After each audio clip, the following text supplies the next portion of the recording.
But yeah, oh, I think everything is working. I think everything is on. But um, everything's gonna be all right. Ty Oh, said you'll be a couple minutes. oh, okay, cool. So we'll just wait for a little bit for Typhoon, and everything will be well. But like I said, one of these days I'm gonna learn how to mute. Oh man. Aside from that, I mean, however you feel when it comes to how much you want to share, how is everyone doing? Starting with ladies first. Dark Lovely, how are you doing? Good. I just angry cleaned, so I feel very tired but very satisfied. Angry cleaned, huh? Oh man. Actually, I know what that's about. I do that every now and again too. I think it's a very constructive use of energy there. Um, Master Draco, how has your day been? Not too bad. That is good. That is good. That is Yeah, good. just pretty much slept. Mm-hmm. Mm-hmm. Oh snap! Wait a minute. Am I seeing this correctly? Is that a Tonto Tomahawk over there in the corner? Nope, you're not seeing it correctly. All right, cool. So since I'm seeing it incorrectly, Tonto, how was your day? Now you're seeing it correctly. Saw nothing change on my end, but I'm gonna take your word for it. He dipped out and came back to prove a point. It's like T-posing, or, taking a dump in the neighbor's trash can to assert dominance. Well, you gotta do what you gotta do sometimes. You must have some serious problems with your neighbor at that point. No, that's just to assert dominance. Mm. Mm, Gotta show them we're no pushover. most definitely. I also realized I was in the wrong neighborhood, so I asserted dominance in the wrong neighborhood. Wow. What a twist! All I I am realized is they had a shitty trash can. Just like, oh, okay. Fucking kids. right. Good old Alloy. How's your day been? This morning was busy. This afternoon wasn't bad. I have consumed 2 very large Red Bulls today, so I am still semi-functioning. Mmm. I will take semi-functioning. I definitely will. Get your own Red Bull. Okay, let's see. What do I have actually? I know I have something. It is not a Red Bull, but I think I have something. But then again, I don't need it. My lovely wife has been my personal Starbucks, and she hooked me up with lattes and all types of coolness. So I is rightly caffeinated for today's session. Oh heaven. Ugh. Oh, so actually, since I have everyone, well, almost everyone here, and everyone signed off on the house rule or the homebrew rule of cinematic advantage, great, love it. And there is one more that was recommended to me from another group, and so I just want to run it by you guys to let you see how you guys feel about it, and that is Final Strike. And the way that this homebrew rule works is that whenever your character is dropped to 0 HP, you have two options. You can either just continue to be dying and give your team time to come and save and rescue you, or you could choose to kind of go out in the blaze of glory, do a final strike, which means when your turn comes around again, you don't do any death saves, nothing like that. You get back onto your feet and you do one cool, epic, but reasonable action, and then your character dies permanently. Mixed feelings on that one. No problem. That's why I'm bringing it up. I want to see how you guys feel about it. So you got mixed feelings. Dark Lovely, what about you? How do you feel about that final strike thing? This is, of course, this is optional. This is not, you have to do a final strike when you're dropped to 0 HP. No, you could choose, like, no, I'm going to wait for my team to come get me. But how do you feel about it? So just to clarify, it's not like mandated, like we can choose at any point to do that. Yes. I kind of like that idea because when I get to that point with a character, I'm usually ready to just let go. He just dropped his hit points like, that's it. All right. You know what? This guard has it coming. And in which case, I'm probably going to be throwing out stabilize like crazy, so you fuckers don't just try and go out a blaze of glory. It's like, no! All right. Who's going to blaze my glory if you guys are dead? Who's going to blaze my glory? I got to remember that line. Okay, so Alloy, you got mixed feelings. Dark Lovely, you're down for it. Tonto, how you feel about it? I'm kind of on the fence of it as well, but if it's optional, I'm okay with it. Yes, Yeah. it's something you have to choose. In other words, you know, let's say in this session alone, something happens and Argus gets dropped to 0 HP, right? I don't recommend that you choose the final strike, and you don't have to. You could just lie there unconscious, waiting for someone to come and revive you, right? You know, but if all of a sudden you realize, you know what, I'm ready to give this character up for some strange reason, for this example. I know. Yeah. So wait, question. If Yes. I fail 2 of the death saving throws, can I then instead decide to do the final swing? No. Why not? Ah, okay. That's lame. Yeah. It's that sort of like all or nothing. You can sit there with your death saving throws, or you can go out in your blaze of glory, I suppose. Yeah. Again, if it's optional, then alright, but I don't know, I have to think about it a little bit more. All right. Well, you go As ahead of and right think now, about I'll be more. on the fence. Okay. So, Master Draco, Writhing Brave Stride. How do you feel about it? I have done things similar to this before, so if it's optional and it's not a forced thing, then I'm fine with it. Yes. Everyone is so worried about me forcing this on. Like, you must final strike. No, not at all. This is completely optional. It's just that Because it could be like the Hail Mary of like the change of battle. it definitely could be. And it also pairs with cinematic advantage. Right, so you get back up onto your feet. All right, you got advantage to do something cool and epic, and hopefully it works out. More than likely, it kind of will, unless it's, oh, I want to one-shot the boss. That's not going to fly, but you might be able to do some crit damage on them, right? But one shot the boss with, an Allah Akbar. right, yeah. So you're not one-shotting a boss or anything like that there, but yeah, it just gives your character a blaze of glory outing. And that's why it's, kind of like all or nothing as soon as you first drop to 0 HP, and not a last resort if all of a sudden you find out your death saves are not working out the way you want them to. Right. But we'll find out how Typhoon feels about it when he gets here. But at least I've put it out there for you guys to consider, and we have an entire week or so to discuss it, if not more. All right. All right, and pardon me for a moment. Do.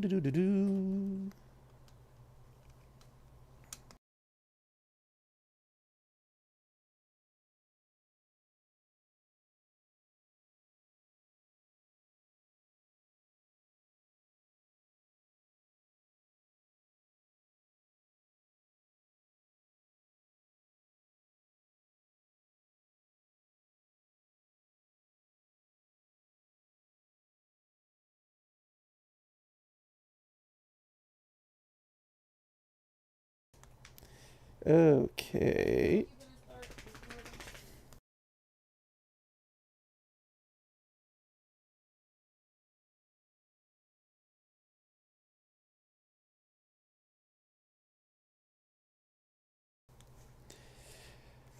Okay, where was I? Boom. Okay. So, last bit. How do we feel about, well, for those who took part in it, in the combat last session, we did Theater of the Mind, which is always my preference. Mostly because I kind of forgot to use Owlbear Rodeo for the maps and everything. But seeing as how one of our members is not really going to be able to participate, do we want to continue doing Theater of the Mind? I mean, might as well keep it consistent. Mm-hmm. Yeah. Yeah, well, and also like having to swap between the map, your character sheet, Discord, back to the map, shit like that, Mm-hmm. is quite a bit. Like, kind of what you're wanting us to have is 3 monitors. I don't know how many monitors you have, but now I have We have 3, so Oh, there's that. But Really? his point stands that, you know, like, in order to have all this information at a convenient notice, you'd need multiple monitors. right. And This I know is- I haven't had 2 monitors set up for quite some time now, so. Mm-hmm. I feel a little bit left out. Actually, no. I could say I'm working with 3 because I got my laptop and I got a couple of other shrinks, and I do a lot of stuff on my phone, as a matter of fact. So yeah, I think we'll be okay there.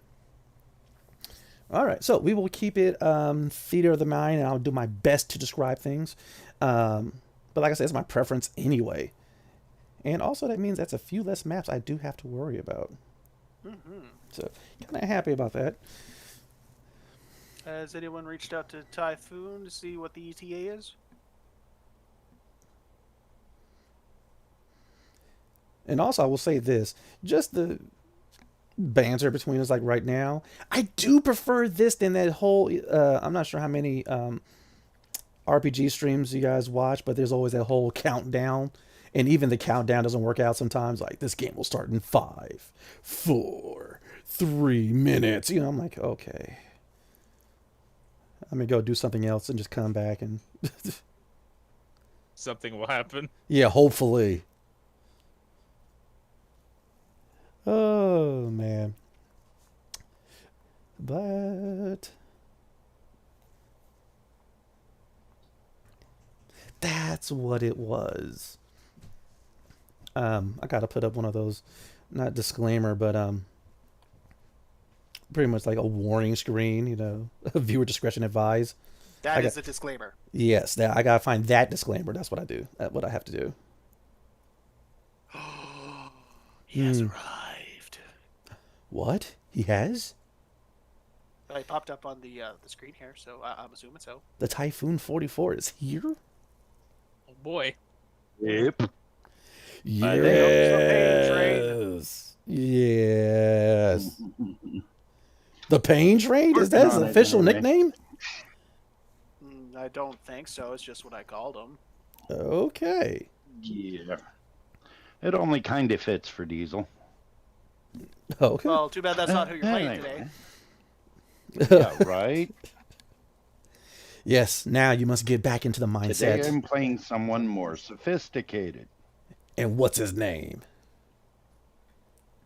Captain John T. Archer. Yeah. Yes, yes. All right. Go ahead and bring up your character sheets or whatever it is that you do. That's What else I think is, what you know, I'm working Archer. on. Lana. Mhm. Lana. Oh, what? Change us out. Wrong Archer. It's never the wrong Archer. Yeah. Okay. Let's see here. Where we at? Oh, cool. I mean, this is actually a pretty good marker right here, as a matter of fact. All right. My players, go ahead and actually give me the floor for just a minute so I could go ahead and do this little bit of an intro at the... Heck, what time is it? 6:14 mark? Pretty good for us. All right. How's it going, you beautiful people, and welcome to this video. I'm Cobalt GM, and we're about to play the tabletop role-playing game Esper Genesis by Alligator Alley Entertainment. And it's time for me to put my players on the spot. Who would like to do the recap of our last session? Ooh, wait, did I see a hand go up? Was that you, Dark Lovely? Nope. Oh, I mean, They could just watch the previous episode. That would tell them everything that happened. This is true, but I've yet to learn how to on pick Esper cards up there. Genesis. Right? Ooh, I like the announcer voice. Go for it, Tonto. Some things happen. The end. Give me some details, Tonto. Some things happen with the stuff. The end. Yeah, we Well, there we started off. I had to go Party. track down Jack. Okay. This is true. This is true. You want to go on, Tonto? No, we'll tag team this. You start off with your bit. Teamwork. My AWOL son Jack headed to some party ship because he'd rather do that than take care of maintenance like he was supposed to, so I went to track him down. Little did either of us know, trouble would ensue. Though I should have figured it would, it usually does. Anyway, while on said ship, these humanoid-looking creatures kind of started glowing and went boom and took out major portions of the ship. Right. All while somebody's birthday party was going on, and I'll let Tonto fill in detail on that. Well, the party was happening for a Promethean cousin of Sagaristio. As Sagaristio, being the cousin he is, he said, "All right, I'll come celebrate. I'll come drink. Oh, but you gotta dance." You do realize that me dancing is akin to a world-ending event, right? I shouldn't dance. Well, dance he did, and now we dance know he why. and dance he certainly did. He was busting out all of the moves. So much so that it caught the attention of one said princess, Aura, and she started dancing. And then everyone started dancing. And then the explosions happened. And it wasn't good for anyone. And this is why Sagaristio doesn't dance, because something inevitably blows up. Meanwhile, while there everybody's dancing, I had drugged Junior back down to the docking bay to get us out of there. Had retrieved my weapons and gear and was just about to try to get on a transport to get off the ship when, oh gee, guy starts glowing, goes boom right there in the docking bay.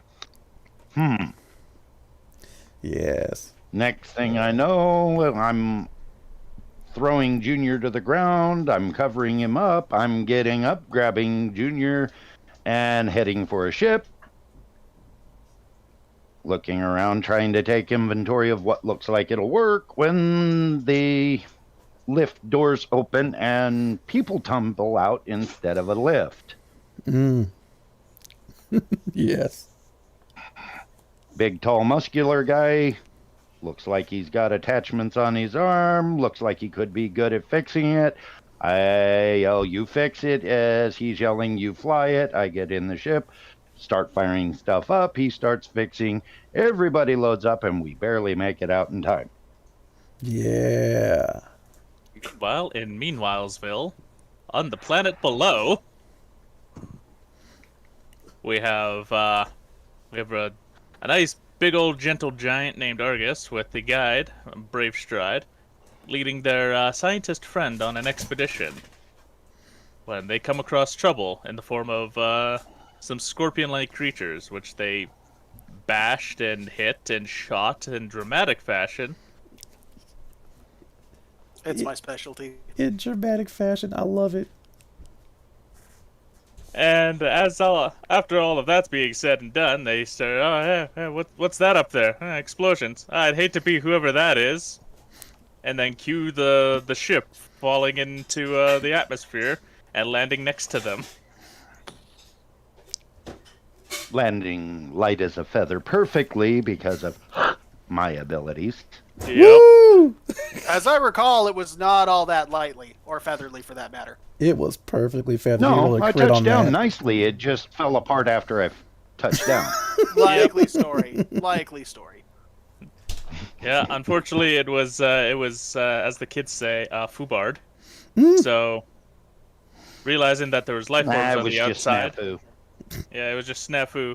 realizing there was life forms possibly on the outside, Sagaristio armed up and kicked the door out, and then peeked up like, "Hello, anyone home?" And then we came across the Intrepid 3 on planet.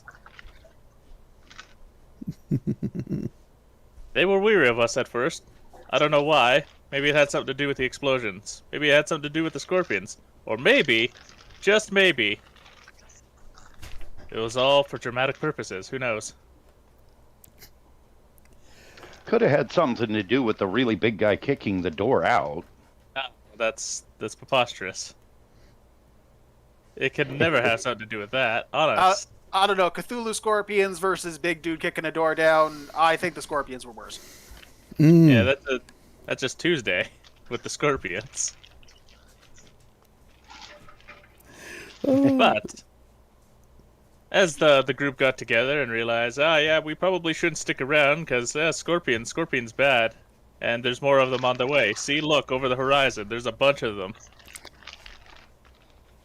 The Intrepid group decided, yeah, we'll go this way because some signal came over here. And then Junior flew past in his escape pod, yelling, "Hey, Dad, help!" And yeah, gone. Already through some mysterious invisible force field. Yeah, at which point John decides, okay, yeah, maybe I'll go with them. It's in the right direction anyway. Still doesn't know who anyone is, just knows that, well, I helped save these guys, get them planet side at least. Got my ship on the way in the by and by, making radio calls along the way. Went to find Junior. He hates it when I call him that. He does. He definitely does. That shuttle also crashed in a spot that Tana, Brave Stride, and Argus were heading towards. So, kind of looks like it's a mutually assured path at this point. Yep. Yeah, upon reaching said force field, and Tana was doing some scans of it. She quickly came to realize that it's some form of ancient Keshian technology that responded to aura, talking to it about all the different types of fashion that you could wear purple with. It was amazing. Yes. It was fantastic. And then the force field just opened up. It just responded. Apparently it loves fashion. Maybe it loves purple. Mm-hmm. Or maybe it just loves the sound of a princess voice. Who knows? Regardless, it opened the way for us to get to Junior and his lady friend, who wasn't in a good way until she was stabilized by Sagaristio, because he knows techniques, I guess. There you go.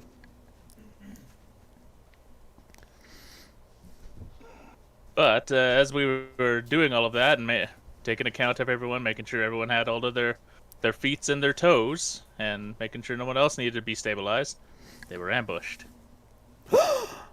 What? I know, right? Raystide even mentioned that. Oh yeah, there's something hunting us, and he got prepared. Then Yes. followed by Argus, also getting ready. Followed by Sagaristio getting ready, and then that's where we stopped. Most definitely. Yep. Sounds good. Sounds great. I appreciate the teamwork. Oh, are we ready to get into tonight's session? Yeah. Yeah. For the most part. All right. And also, thank you again, Tonto, for the note that right before we ended last week, you went ahead and used some interesting ability called Sensory Boost. Yes, sir. Okay. I will happily take that attack roll bonus, sir. The saving I'm bonus up in a is tree. Yes. Why does every RPG adventure usually end up with somebody in a tree? Wow. Actually, that's We just like getting treed. now that I think about it, that's pretty accurate. I think that's happened. Well, I'm gonna have to talk to my friend about that because she's the one that got stuck in a tree. But we're not gonna do that at the moment. Right now, I actually need you guys to roll initiative. There it is. Dun, dun, dun. Most definitely.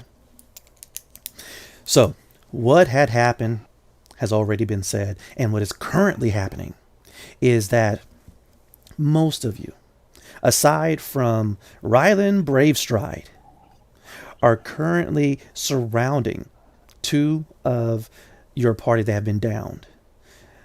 The lady, human, with strangely kind of pink hair that Jackson was in the escape pod with. She has this gash in her side, but she was tended to by Sagaristio. She's unconscious, but she's stable. The bondservant of Princess Ori. She too took a whole lot more damage than she had let on, but she Guys, had I'm been worried. keeping strong this entire time until finally she has succumbed to her wounds and she too has fallen. But of course, just like with the woman that Jackson brought, Ori was stabilized and she is currently safe, just unconscious. The rest of you have formed a type of perimeter around these two because coming out of this purplish forest are these four-legged beasts, seemingly pulling themselves from the bushes and the briars. Their eyes kind of glow and glisten as they begin to make themselves known. At the moment, all of you manage to count 5. But what they seemingly do not know is that one of your party, Rylan Bravestride, had already positioned himself in a tree to get a bit of an advantage point. And right before they started growling, right before they decided to pounce, Sagaristio went ahead and concentrated, tapping into the power of the crucibles. And after a moment's concentration, immediately holographic lines began to appear in front of everyone's faces as he began to boost the sensory input of everyone, allowing them to see everything clearer. Things went from standard definition to high definition. Everything is crystal clean. You're able to differentiate movement extremely easier now. Sweet. But with that, who has the highest initiative? I would I have to got say a that'd be 22. Typhoon. Yep. With his nat 20. Guys, Oh, I'm worried we're going to use all of the good rolls on initiative. Right, I'm Okay. seeing that. Because all of those are really high to start off with, so buckle up, I guess. Yeah, especially for me and Aura, because we don't have dex modifiers. oh, right. And so we got Captain John Archer with a 20, a nat 20. Very good. Who's next? Raylan. Nice. And we have a Rylan with, what's that, 20? Ooh. Yeah. And Okay. then Sagristio? Sagaristio. Sagaristio and Argus are both on 16s. Okay. Which one of you guys are going to go first?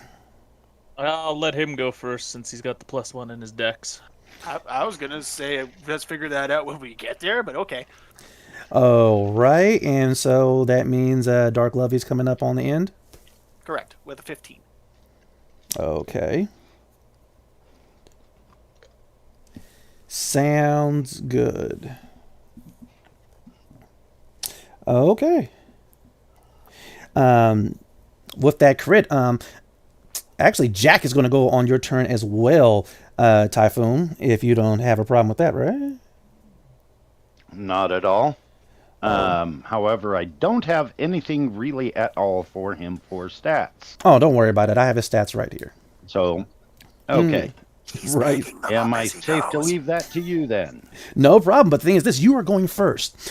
Once again, as you are looking out over this purple forest, all right, these, strange beasts, that they seem to be also purplish in fur with a couple of rings of green along their mane.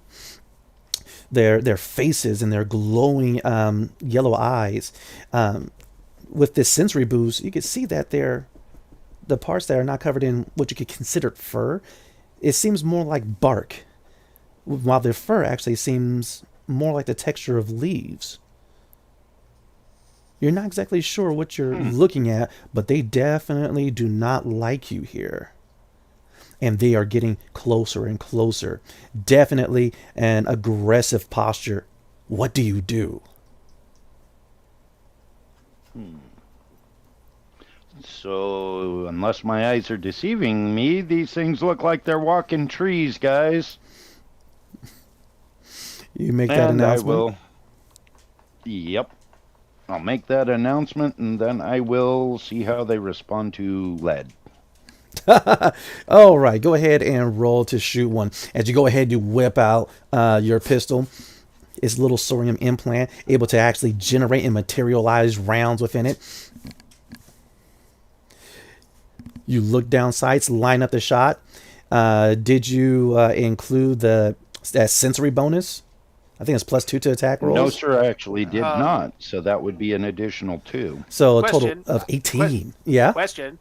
Zagrecio specified certain characters had it. I don't think Archer was on there. Actually, he did. And no, So if memory serves. No problem. But- or Argus, Brave Stride, and Sagaristio getting that sensory boost. But you know, Okay. Well, thanks for the clarity. I appreciate that. Look at that. Working together to keep And me I on the do up and seem up. to recall that. That works. It is fine because guess what? A 16 still hits. Roll that damage.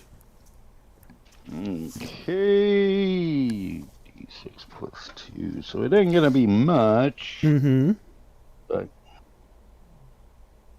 Yeah, hey, you may not need much. Who knows?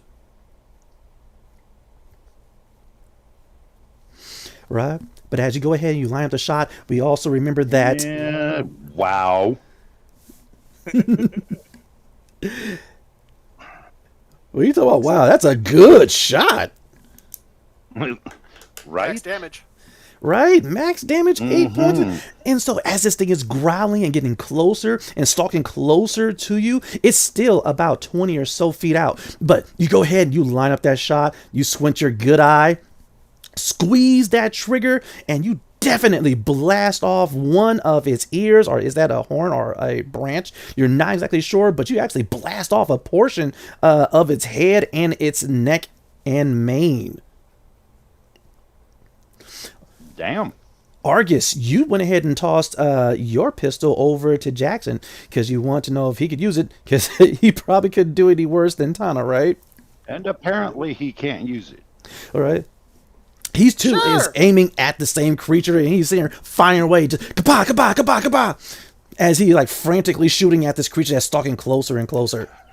God, I'm gonna have to take these two to the gun range. He goes, I'm on fire. I'm just not used to the weight of this. I'm getting there. I'm getting there though.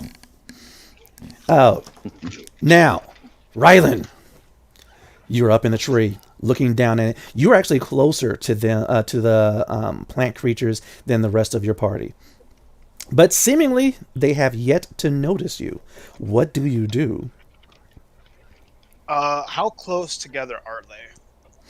They're kind of spread out. Each one, there's at least 10 feet between them, as they try to form their own circle to close in on you guys. So I could burst 2 of them. There's like I said, 10 spaces between. 10 feet between them. So no. Okay. Well, then I will just start picking off the ones that they're not working on. Okay. So you go ahead, get your rifle ready. As you're getting settled and bracing into your branch, you do notice something. Your passive perception is 14, correct? Yes, sir. Just enough. You are noticing this tree that you're in and some of the others, they've been shot with weapons before. Okay. I will. Could I? How old? That is going to require an investigation. That would be your turn. I'm just letting you know that your passive perception notices that while you're getting ready to shoot one of these plant creatures. Okay. I will keep that in mind and check it out later. Go ahead, roll to attack. And you said you're not shooting the one that's been shot, you're shooting one of the others. Yeah. Ooh, excellent shot. What is that, 22? Ow. Yeah. Roll that damage. Argus, get ready.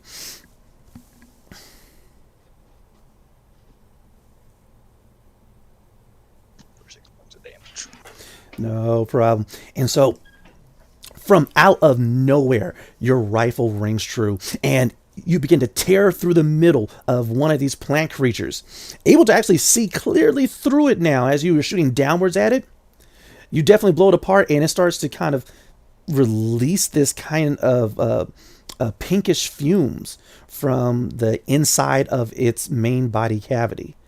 And immediately there's this slight smell of sickening papaya that begins to perforate throughout the entire area now that you've blown open the main body of one of these things.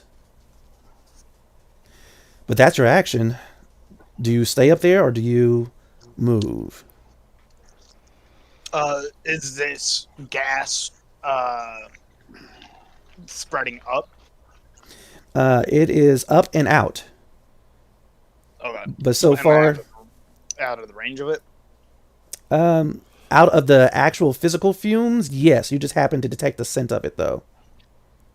All right. May I use my movement action to alert the party of this? Of course, of course. I mean, they smell it. They just don't see the fumes coming from the one that you shot just yet. I'm gonna let them know that the worst that I think is poison, and to keep your distance. Good warning. Okay, is that in your turn? Rylan? Yes. Argus? Okay. Well, so I have resistance to disease and immunity, or disease and poison. Oh. So I'm not terribly worried about that. Mm-hmm. But you said they're going towards the two people that are downed, right? No, I said that you guys are surrounding them and they're coming towards you guys. Oh, okay. Well, I'm going to step forward and are they close enough to walk into close combat with, or? Yes. Okay. I will walk in, go into my stance using my bonus actions, so I can now make attacks of opportunity without spending my reaction. And if something moves more than 5 feet, I can make a reaction attack against them. This one. And I'm gonna swing at the one that got one of the ones that got hit previously, if I can. Got you. There's the one that definitely got blasted by Archer. Mm-hmm. Oh yeah. Once again, they stalk closer. You step forward, shield ready, sword out, ready to defend not only Tana, but the rest of the people that can't defend themselves. And as this creature snarls and is getting ready to pounce on you, you go to work. What is that attack roll? It's a 7. All right. Pretty much on par from what happened last session, too. No problem. You go ahead and you begin swiping, and this creature, it was getting ready to pounce until it saw your blade, and it ducks it. And as you come back around, trying with the backhand, it does hop over it, and it starts to kind of bite into your armor with its teeth. I forgot to add the +2 to my attack roll. It's still only a 9, but trying to remember that I actually have that bonus right now. Okay, no problem. So far, nothing has changed, but you are definitely engaged in melee with this creature. All right. Sagaristio! And Aura, you're after him. Sagaristio, what are you doing? Let's see. Since he moved on up, I'm going to move up with him to kind of create a nice little blockade of armor. Shield wall. Good old shield wall. Right. But as I'm doing that, I'm gonna do a little bit of dramatic flair here to kind of get into position. What? I know, right? It's finally some melee combat. It's been a while, and I've got boost still working through me, so I'm pumped. Wait a minute. Are you trying to use this cinematic advantage to do something super cool? We're gonna do something super cool by using I'm gonna swing my axe downwards, and I'm gonna kind of launch myself upwards, kind of going over both Argus and the target to get behind him to take a slice. Ooh. Ooh. All right. Can I assist him, giving him an alley-oop motion with my shield? Huh. I like that, as a matter of fact. All right. Argus. DC 8. Strength check. Or athletics. Let me get back to the character sheet. And while he's doing that, Sagaricio, you want a cinematic advantage on the attack roll or on your athletics or acrobatics check? I will take it on my athletics check. Oh, okay. Actually, hold on. Mm-hmm. Let me just double check something. Ooh. Wow, Avery's really not liking me at the moment. I don't suppose that sense thing works towards skill checks, eh? It works towards saving throws, but unfortunately not to skill checks. No problem. Unless you're trying to save me with that. Either which way, you're still fucked. Pardon my French, but Avery's really not liking me today. I just got 2 2s in a row. It's going to be all right. And so, You say that? yeah, I do say that. Yeah, I don't necessarily believe you. Well, So listen. I'm going to... I will take it for my athletics still, but I'm also going to use maximum effort to double my proficiency bonus in that. Now, I don't have an proficiency bonus, so does this just give me proficiency for that? Well, if you don't have proficiency bonuses in it, it doesn't count. It doesn't count? Yeah. Can't double a 0. Well, then... I don't know why I have maximum effort. I don't have proficiency in acrobatics or athletics, so yeah, fine. That's okay. I can take the advantage in that. I'm probably going to need it. How about this, man? Just take the advantage on the attack roll. All right, we're getting too nitty gritty, and I just want to see this cool thing happen. All right, give me that attack roll with advantage. Attack roll with advantage. Yes, and your bonus from your sensory boost. That would be plus that.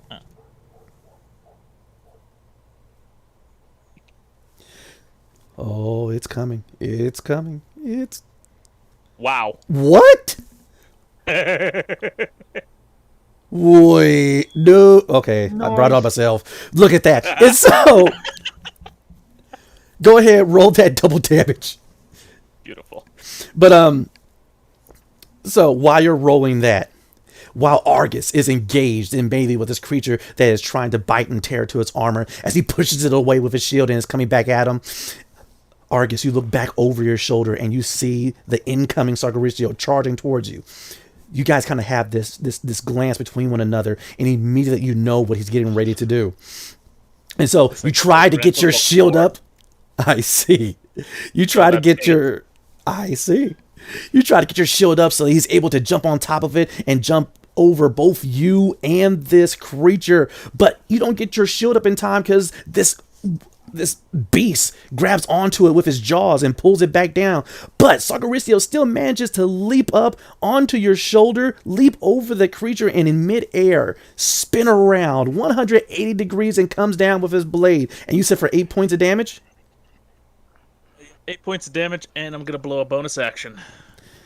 Well, before you do Combat so, expertise. yeah, you have vanquished it. Do you want to describe how you vanquish it? Bad. No. He's nah. Serenade me. All right. Are you still going to utilize this other ability? Is there another enemy within range? Within melee range? No. No? Yeah, then I'm fine. No problem.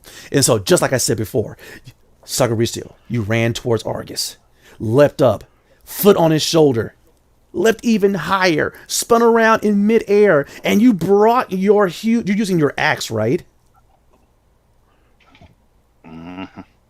Sagaricio? Yeah.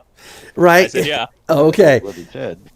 Sorry, I did not hear it. It didn't register for some reason. But either way, and you come down with this massive axe, splitting, wood chopping this plant creature in two.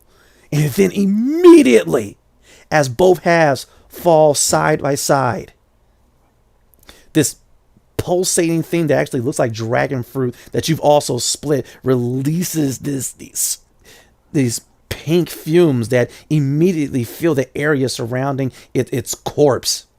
And I need the both of you to give me a DC 13 con check. Saving throw, excuse me. Yes. Excellent. Thank you for that sensory boost thing, because that brings my save up to a 7. And is it poison or disease? It is poison. Right? It is poison. I have advantage. Likewise. What?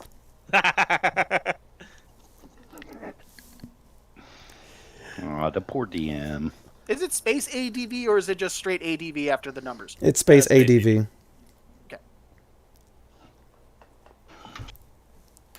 Most definitely. And so as these pink fumes begin to arise and kind of fill that immediate area around this creature, it goes into your nostrils, Argus, and it makes your eyes water. It smells like vomit. But you're able to, of course, shake it out. And same with you, Sagaristio. Very good. But with that, one of these plant creatures is gone. 4 remaining. Aura! The rest of your party are fighting furiously. You went ahead and you tended to Ori as best you could. Right now she's resting. But you do see 2 of these creatures beginning to move in. What do you do? Let me know if they get close enough for me to shank them. How far away are they? Right now they're about 20 feet. Okay, so I'm gonna go ahead and use Daze. Ooh. All right. And what's the saving throw that I have to make on that thing, I think? It's a Wisdom saving throw. Oh, no. These creatures' wisdom saving throws is horrible. Yay. So... Okay. And so as this creature is moving in, it's growling. These pink fumes begin to come out the sides of its mouth. It begins baring its fangs. You look at it and immediately begin to glow with this type of purple energy. Your eyes flash and you have dazed it. It stops immediately in its tracks as these little lines of purple light begin swirling around its face, and it's kind of trying to track them and follow them with its head. But right now, it just looks incredibly confused and disoriented. Oh, do you do anything else? I'm just gonna be standing between Ori and the creatures to make sure that there's at least going to be one more thing between her and the threat. Most definitely. After dazing this creature, you go ahead and you get up to position yourself between these plant creatures and Ori. And even though she had finally succumbed to her injuries from the explosion on the party ship, for just a moment, she briefly regains consciousness. And her eyes open, and even though her vision is framed in darkness, she's actually able to see you, her mistress, protecting her before she goes back into the darkness. But it's finally come for the plant creatures to do their thing. Oh, guys, these creatures are pretty vicious, pretty dangerous. Starting with the ladies. Aura, while you daze that one of the others decides to dash forward. Almost get right in your face. We're talking about it's about 5 feet away from you. And as it's growling, it just opens up its mouth wide and just exudes these fumes. These Was it pink. close enough for me to stab it? No. Okay. But thank you for reminding me about that. The one that's dazed, if it moved forward, it would have been. So I'm so sorry I didn't clarify. Daze can take effect to multiple targets. So since you had indicated that there were two, Oh, it got both. I'm so sorry I did not clarify. Oh. Okay. No, it's all right. You go ahead and daze these two. All right. I don't know if you wanted to do a second saving throw. Not at all. I'm not even gonna worry about that. Okay. And so, yeah, those two, they're definitely dazed, keeping both you and Ori as well as the lady that Jackson brought safe. Getting over to the other side of things. Rylan, up in the tree, that one you shot, it's finally taken notice of you. And even though it was getting ready to try and attack Argus and John Archer and them, you've definitely wounded it, and now it's going to try to come at you. But first, it has to get up to that tree to try to do some melee.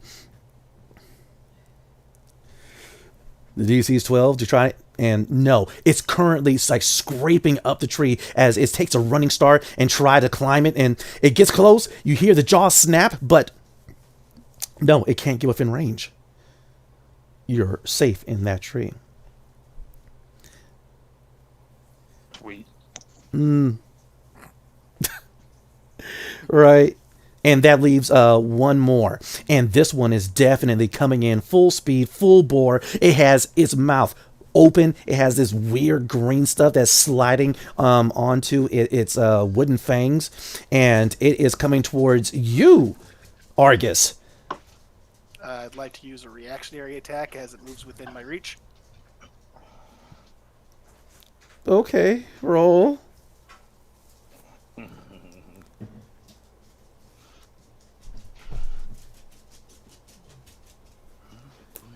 Don't one-shot my plant creature, but don't one-shot my plant creature. I got a 17 on the surprise slice. Roll the damage!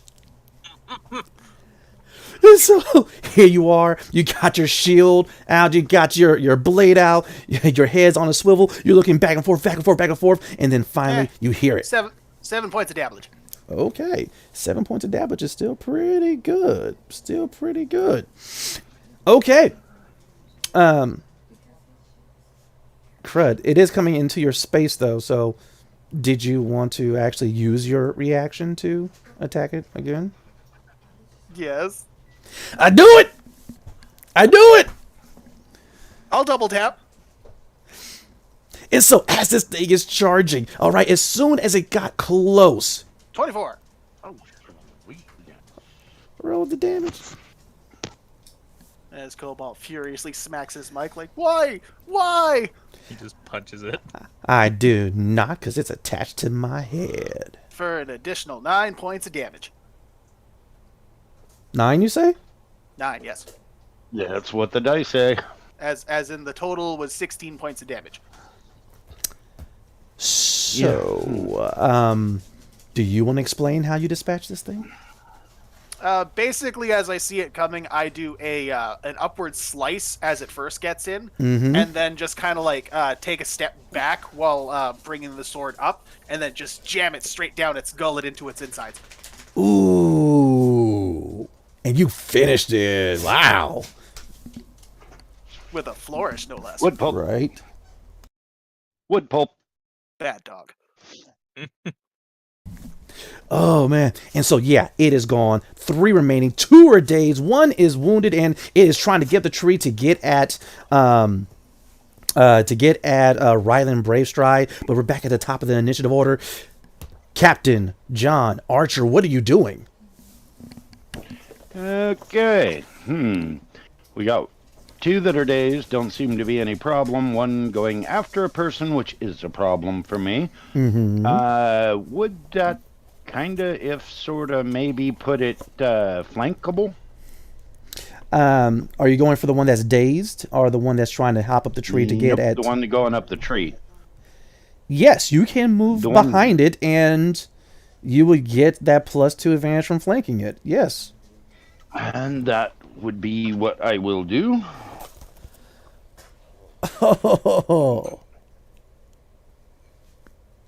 Okay. And so as this thing is constantly running up the tree and leaping and snapping his jaws, trying to get at Rylan,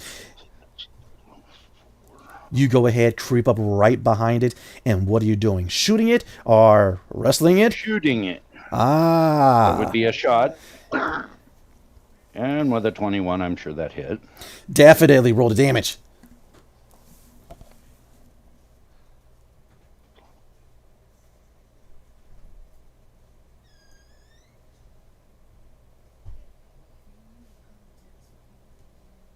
For, yeah, well, about half my damage, 3 points.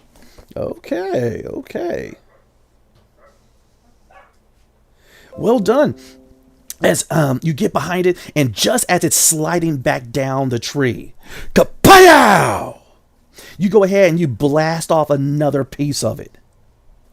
It goes ahead and kind of whines almost like a wounded dog. But now it's back on all fours, and it's trying to make a decision about who it's going to go after first. But seeing as how you're right there, within its range of charge, you're definitely locked in its kind of jaundiced sight. You got Junior, and he gets to go too. This is true. Hey, Jackson. And with that, he tries to steady his aim. He's holding on to the pistol with both hands. He takes a breath. He tries to remember your training. And he did. Hot damn! Good boy. There is hope for the universe yet. Someone's finally learned how to use my gun. I don't have to take him to the shooting range. Oh no, he's still going. And so with that, this creature is growling at you, John. All right. It lowered its head, and it begins to charge. It leaps up in his air. You see the inside of his mouth. You begin to smell that papaya smell, and all of a sudden, kapow! And I'm holding my breath. You hold your breath as the creature falls and slides to your feet.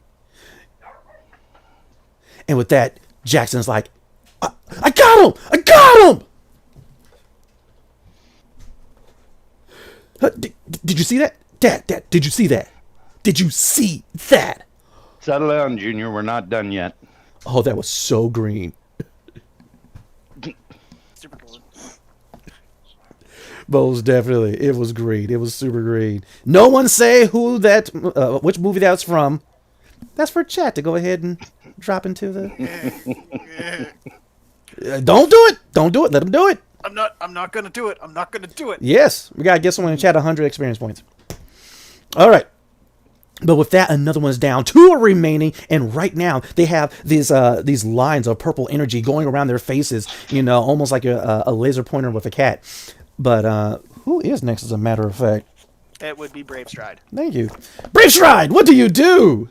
How close together are they? Seeing as how one was getting ready to charge, they are about 5 feet apart. I think I'll burst them. But you don't have to. Yeah, I think I'm going to though. You can just pet them, ask them nicely to go away. Yes. Yeah, because that went so well for the first 2, 3. Sorry, we have problems de-escalating our own issues. Seriously. And so, Brave Stride, you go ahead and change your stance inside on top of this branch here, so that you're able to brace this rifle. You look down sides, you flick the switch, the selector to burst. What's the burst DC? 13. All right. Roll the damage. And so, with your thumb, you go ahead, flick, squeeze that trigger, and immediately shots ring out throughout this violet forest. And these creatures remain dazed until they make their saving throws on their turn. This is messed up. Because guess here comes the cavalry. Die! Oh, no. Wrong number. Right? It is fine. Your rifle goes ahead and bucks in your hands. 11. Ooh. Oh, okay. So 11 damage to everyone in that burst area. A weapon with spare fire property can make a normal single attack or can spray a 10-foot cube within this weapon's normal range. Mm-hmm. A burst attack can only take once per turn, must be within the weapon's short range. Any creature within the 10-foot cube must succeed on a dexterity saving throw versus the burst DC or suffer the weapon's damage. A +2 bonus can be added if a PSD is used without armor. Well, yeah, they'll have Ability PSD, yeah. So 11 damage to everyone in that burst area. So tell me, Rylan, Brave Stride, do you want to describe how you riddle these creatures with holes? Go for it. Like I said, you look down the sights, flick that selector switch, kind of roll your neck, have it braced up against your shoulder just right, before finally squeezing that trigger. It bucks in your hands, and immediately the creatures that were previously dazed, all of a sudden these holes appear in their face, in their torso, in their legs, before finally they fall over and kind of crack open. More pink fumes emanating from their insides. But for just a moment, everything seems to be all right. Combat is over. The threats have been neutralized. Good job, guys. Didn't even get a chance for the creatures to use all their good stuffs. Better for us that way. I agree. We're not done yet. Yep. All right. And with that, Argus, it's kind of been like your natural reaction that after something like this happens, you kind of always peek back at Tana to see if she's all right. And she is currently not all right. I will.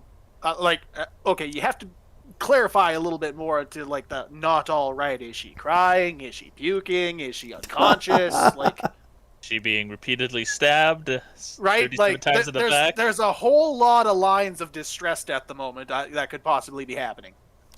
All right. And so as you look back over your shoulder at Tana, once again, she is kind of sitting on her bottom. Her eyes are quaking. She's hyperventilating. And she is just staring off into somewhere. Staring directly in front of her, trying to take it all in, trying to process everything. What do you do, Argus?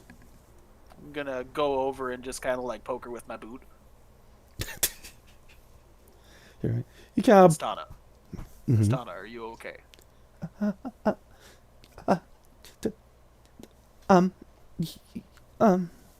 Yes?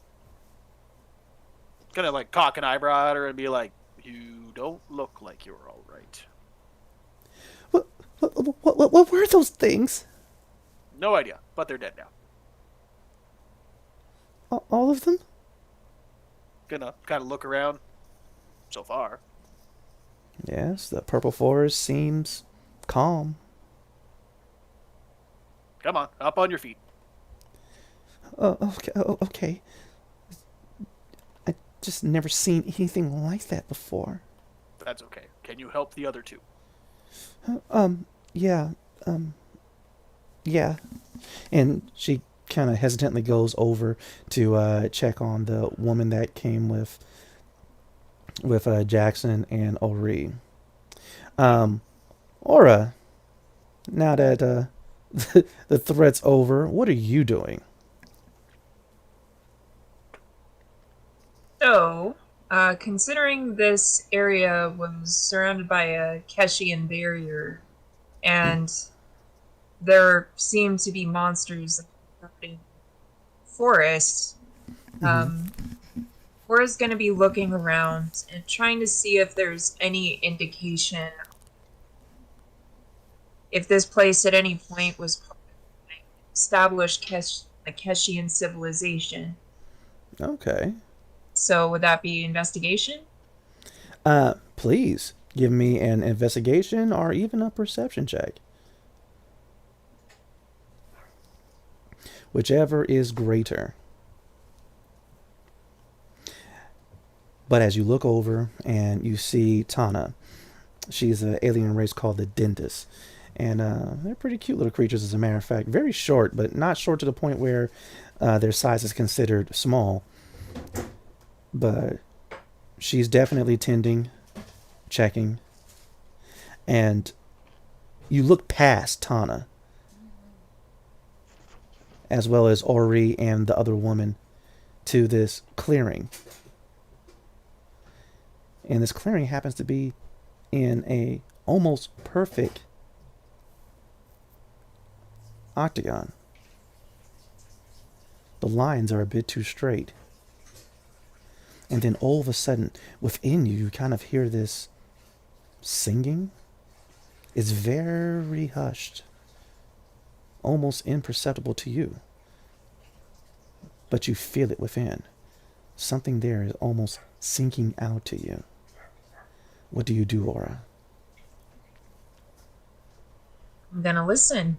I'm going to try to figure out what it's saying or what the patterns that it's weaving mean.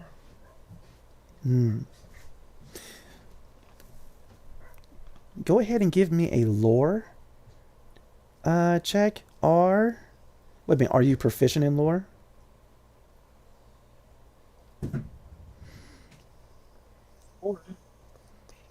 I am proficient. Oh, okay. Well, then you don't actually have to roll. At least not for this. You can roll for more information if you so desire. But the reason why it's a little bit hard to not only hear but understand this is because it's actually ancient Keshian, a different dialect of your language. But it's also a sad song that's being sung. As for its meaning or its purpose, that actually is going to require a lore roll. But it's definitely coming from the center of this octagon. Do a lore roll. Go ahead. Sagaristio.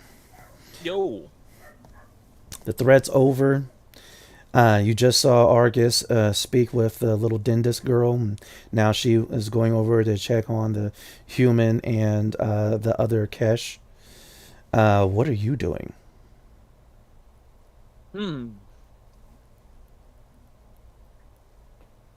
Well,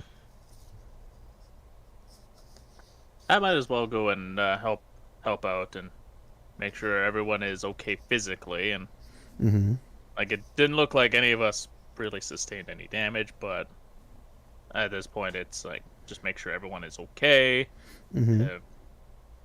at least health-wise, and see what I can do to help out Argus calm down his little friend here.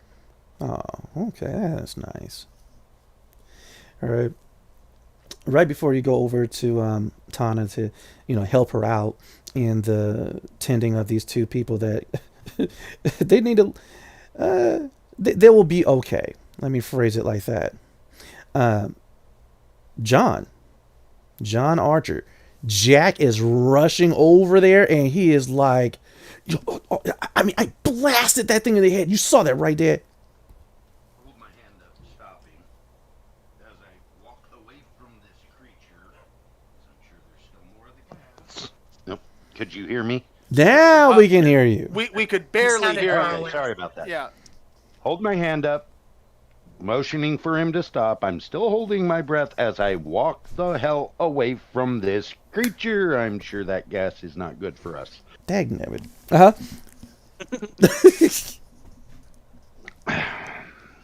After I'm good and clear of it, and closer to him, then I'll tell him, all right, first off, Junior, situational awareness. What's coming off those creatures? We were How warned. great I am. If you didn't pay, you need to learn to pay attention. We were given a warning.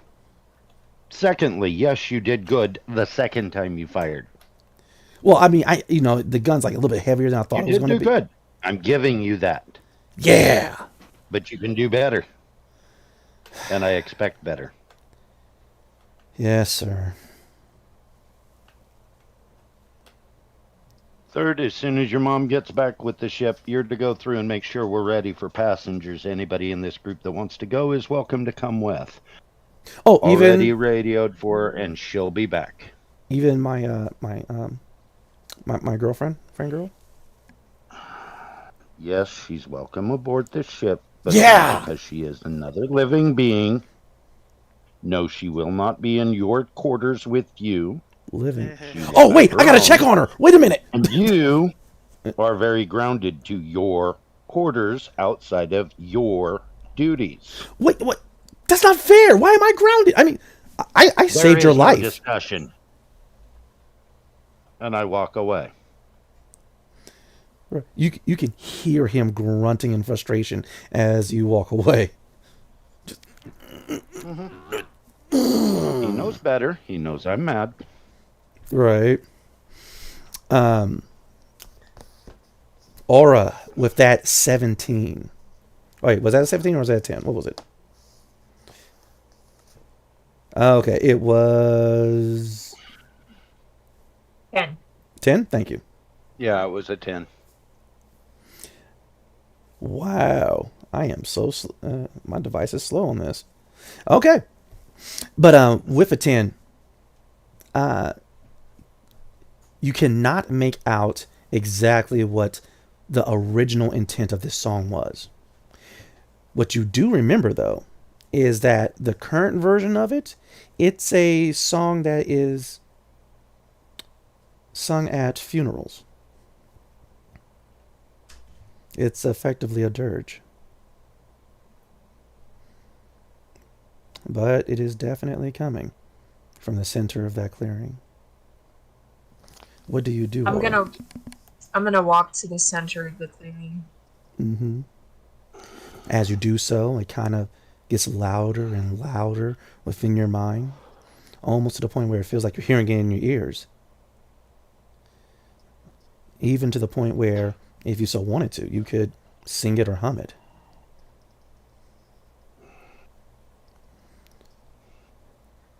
I'm gonna start to hum it. And so, just a portion of the melody you hum, immediately everyone, the ground begins to shake. The leaves of these trees actually begin to awaken and fly off like swarms of insects. And at your feet, the ground forms a line, and emerging from the earth is this silver, triangular shaped doorway that seems to slope down the backside of it as if it, once open, leads down. As the earth and grass and whatnot falls off of it, it's definitely chrome. But the door itself, the part that is facing you, is reflective, almost like a mirror, tracking your every moment, every movement. Before we get on with that, Rylan, of course you heard and seen everything. You saw Aura head over to the center of this clearing, near where all of you were positioned. She hums something, and then immediately this doorway appears. But the threat's over. You're still in the tree. What are you doing, Brave Stride? I'm gonna examine this previous markings from a fight, the bullets and stuff. Right. Go ahead, roll that investigate. And we will get back to you. The ground shakes, the doorway appears. The door itself is pretty much this reflective type of metal. Almost like mercury, but just pure. The reflection. Really accurate. Argus, Sagaristio, John, in that order, Argus, what do you do? Well, I'm going to make sure that Miss Tana sees the entrance and ask her, "Is that what we came looking for?" Right. Tana's eyes are huge, and her mouth was contorted in, of course, kind of fear and worry and concern. But upon seeing the triangular doorway, the reflection, it looks like almost glee is on her face now, and she starts nodding her head like, I'm gonna put a hand on her shoulder just so she doesn't do anything stupid, like run straight into it. right. Well, right. And, Go just ahead. give kind of like a firm little squeeze to be like, we're still here. Stay with me. Mm-hmm. Right, and you kind of snap her out of it, but she still whips out her scanner, and she's immediately taking readings. Sagaristio, Yo. you've tended to the people. They are healing. Within an hour or so, they might even regain consciousness. But at the appearance of this silver doorway, what do you do?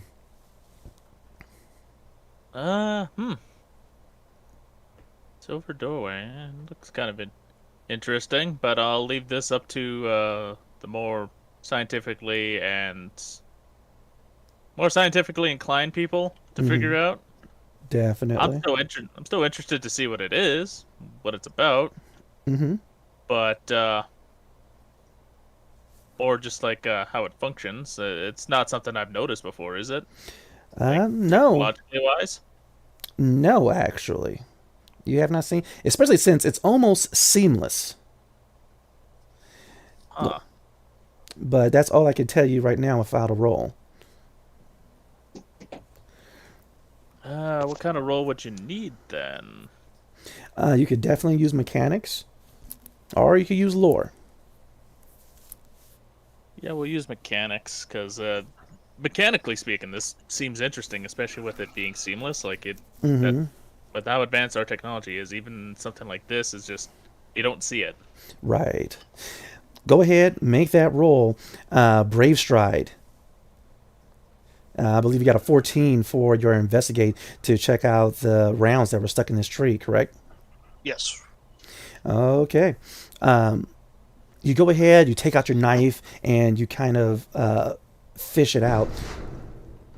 But seeing as how the wood hasn't grown over it, this was definitely recent, definitely within probably, you would say, 48 hours. You're looking at other markings on the trees, and you could definitely tell that the shooting came from more of a northern direction. Okay. You could also tell that it was different types of weaponry, even though the Saurians are able to generate whatever type of round best fits the weapon that it's attached to. You could tell different types of weaponry were shooting different types of rounds. Okay. Which indicates definitely multiple people. Yeah. But that's all I can tell you with that. John Archer. Silver doorway has appeared right before Princess Aura. Jack has also witnessed this, but he doesn't seem to be too concerned with it as he rushes over to check on the pink-haired female that he likes. What do you do?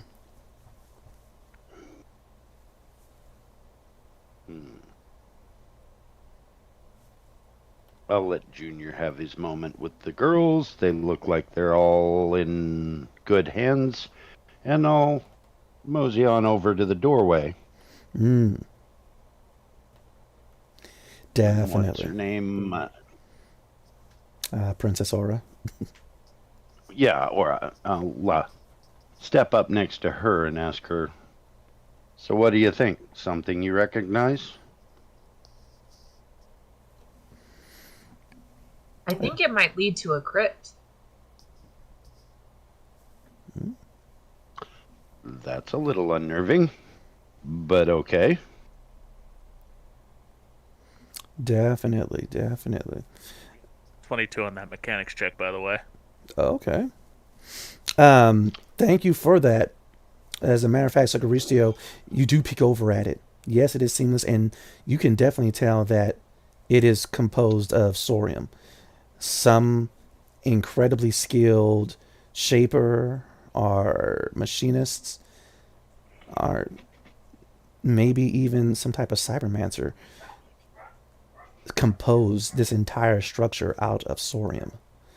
And seeing how it's seamless, there is something funny with that reflection because with you said a 22 for your mechanics check? Ooh. Yeah, you've noticed, and only you, that there is just the slightest delay between the movement of people in front of the silver reflection and the reflection itself.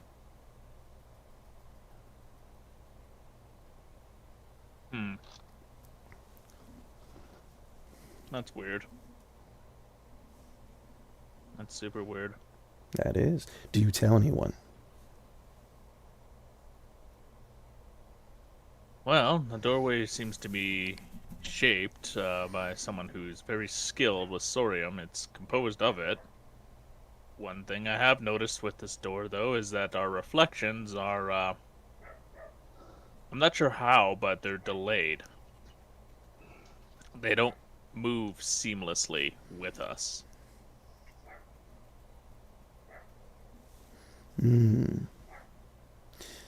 Is going to experiment with the reflection and kind of try to test the theory. Right. And so you begin, moving and then slowly and then fast. And yes, you do notice that there is a very, very small delay between your movements and that of the reflections.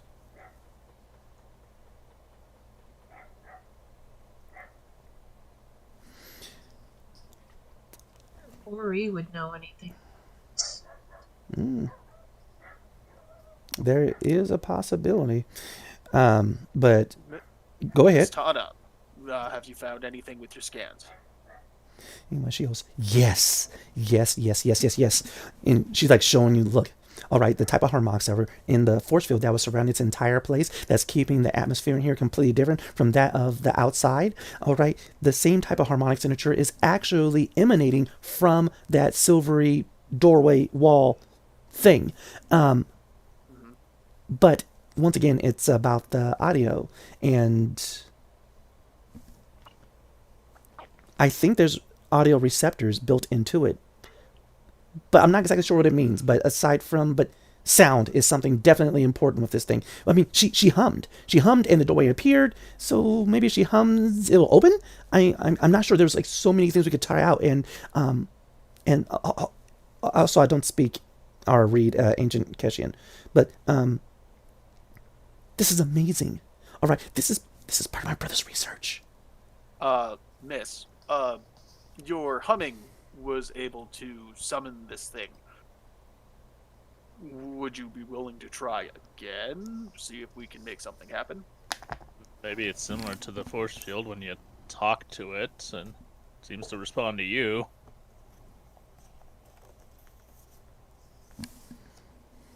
Is Ori up, or is she still kind of unconscious? She's still unconscious. I think I'd be willing to try again once my companion is awake. Shall I try to rouse her? She works hard. Let's let her rest. She probably needs it. She worries herself sick. Very well. We should probably search the area and make sure we do not have any more of these hounds.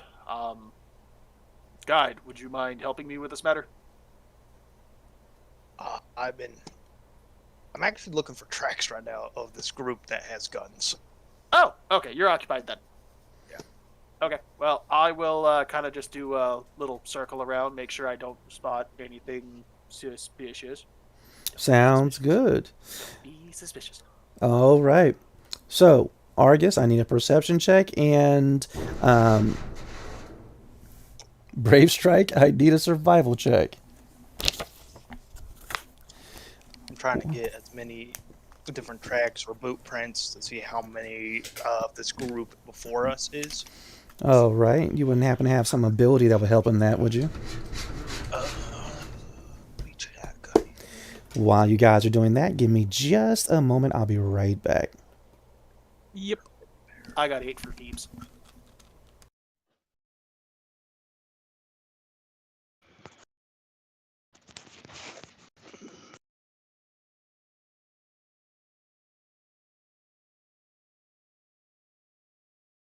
Oh, I have advantage on initiative rolls, and I just found that out.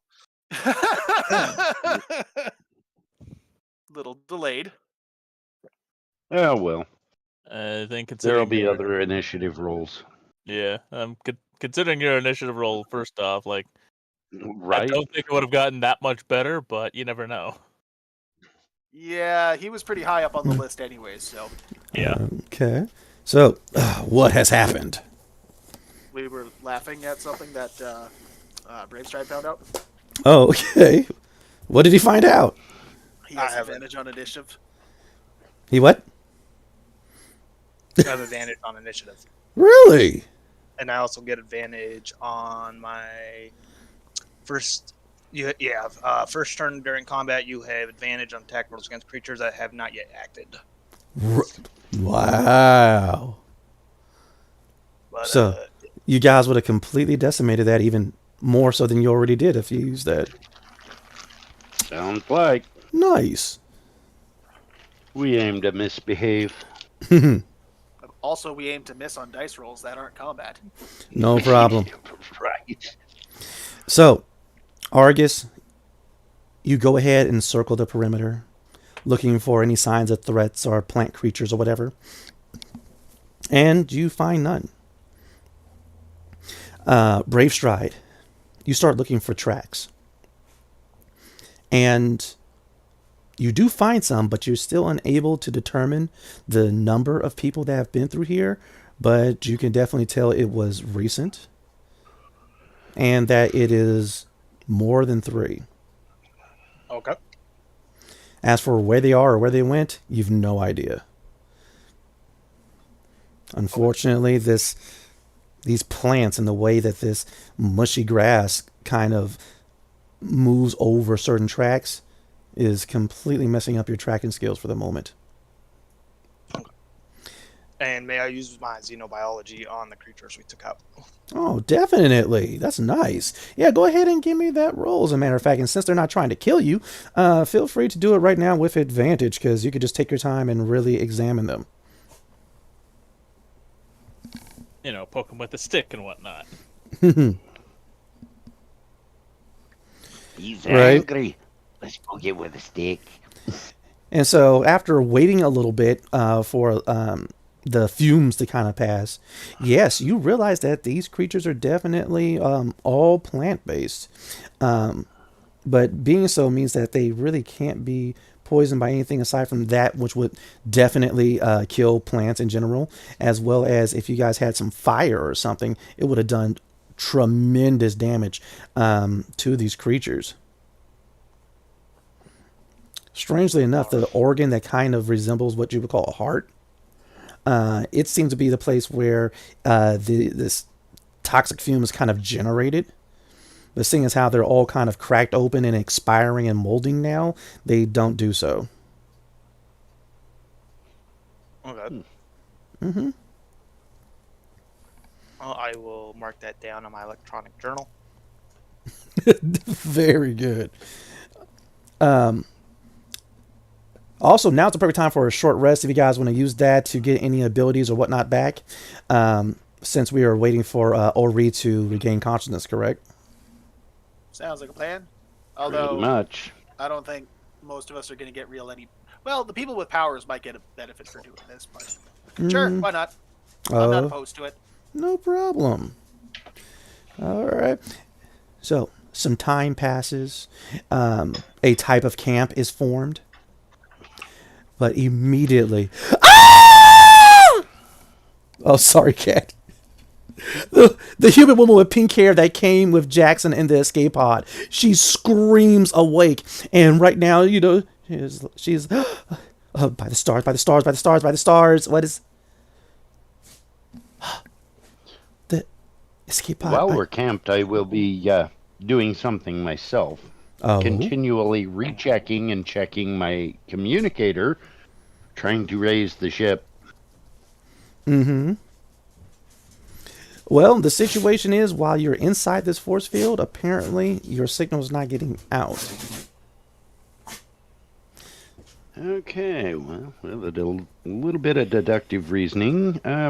Yeah, he couldn't talk to me. Couldn't talk to you. Okay, makes sense. Mm-hmm. But right now, this woman is screaming, and it scared, the crap out of Jackson. But now he's trying to calm her down. He can deal with that. Mm. I've got other matters. Okay. Seeing as I don't have communications, Princess seems to be the foremost person for the bulk of the people that have formed this motley crew. Mm-hmm. I'm gonna go have a chat with the princess. Well, you go over, and Aura by is right now with Ori, who is her eyes are just now beginning to open, and she kind of begins to look around, trying to get her bearings, and she sees you approach, John Archer, and immediately she's trying to get up. Your Grace. I must have fainted. Forgive me.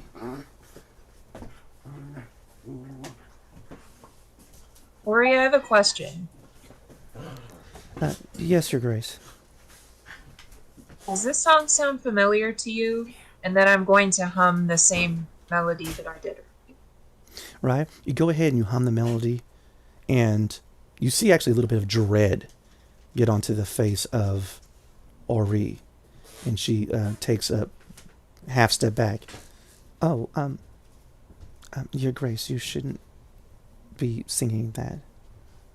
If you don't mind me saying so.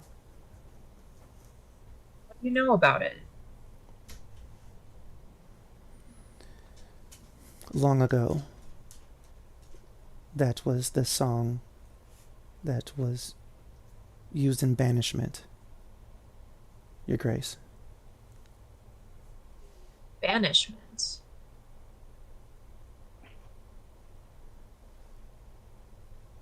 What were the kind of people that got banished? I am uncertain, Your Grace. It was very long ago, and such things were beyond my ability to look into.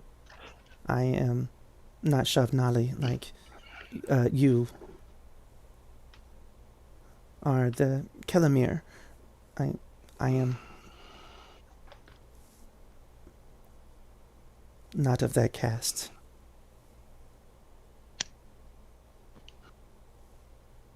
I'm gonna stand up and approach the door. And I'm not going to sing it, but I'm going to just kind of fold my hands, my chest, and kind of wonder if it would be worthwhile to learn more about my culture by looking at how the banished were treated. So you tell you kind of clipped in and out there for me. You said that you place your hand on your chest and you approach the mirrored door. Yeah, and I'm basically just considering if I would be able to learn more about my culture by looking at how the banished were treated. And you say that out loud. Yeah. Do you say it in common or in Keshian? I'll say it in Keshian so that the only person that can understand me is Ori. Okay. And That's what you think. So, for those that speak Keshian and our audience, you tell the door this. And your reflection nods.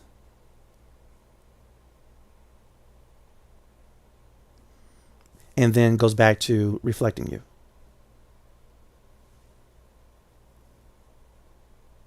Well, that's freaky. I think the door just answered me. It's ghosts.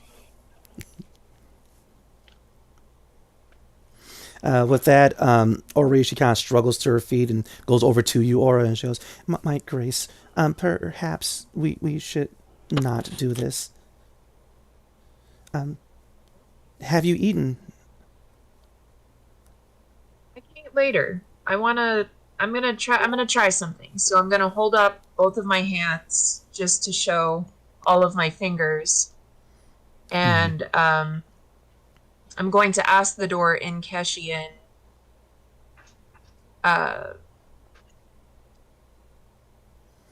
how many years has it been since a Keshian has been here? And so you put your hands up, and you ask the question. And your reflection begins to mimic your movement for a moment before finally it slowly parts its hands and you see your reflection's lips move. And then it goes back to instantly reflecting you perfectly.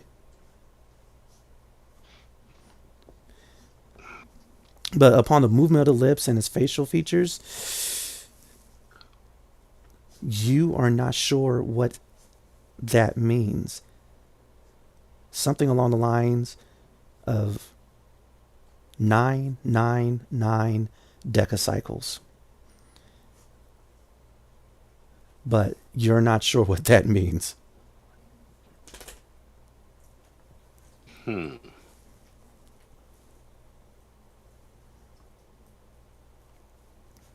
Then I'm going to ask the question, is this a crypt? Your reflection shakes its head. No. Is this a portal? The reflection nods its head, yes. Will this take us to our homeland? The reflection shakes its head, no.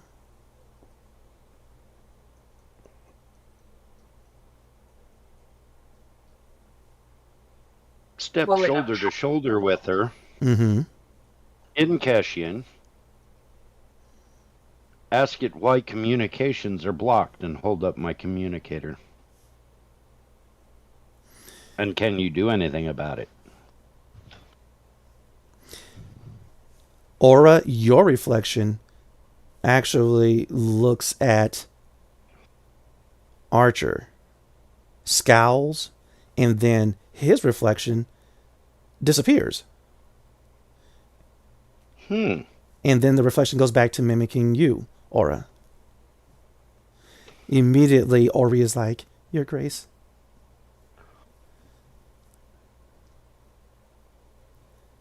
This is a sassy door. Now I'm feeling a little vampiric. No reflection. Wow. Yes, in the door. There's still like a muted type of reflection on the outside of it for the rest of the structure. That seems to, kind of slope down into the, I'm about to say into the earth, but I don't want to use that term. Right. Uh-huh. I get what you're indicating. In the meantime, Rylan, what are you doing?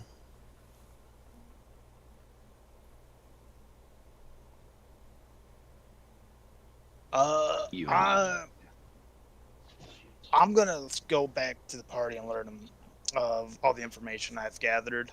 Okay. Also, I had one question about the creature. Is it more beast? Is it classified as beast or a plant? Plant. Okay.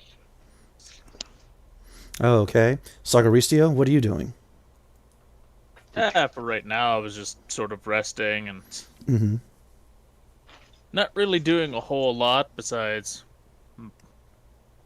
just eating like a little handful of rations and Mm-hmm. not really doing much. Like I said, No problem. we were waiting on someone to wake up, let her get her rest.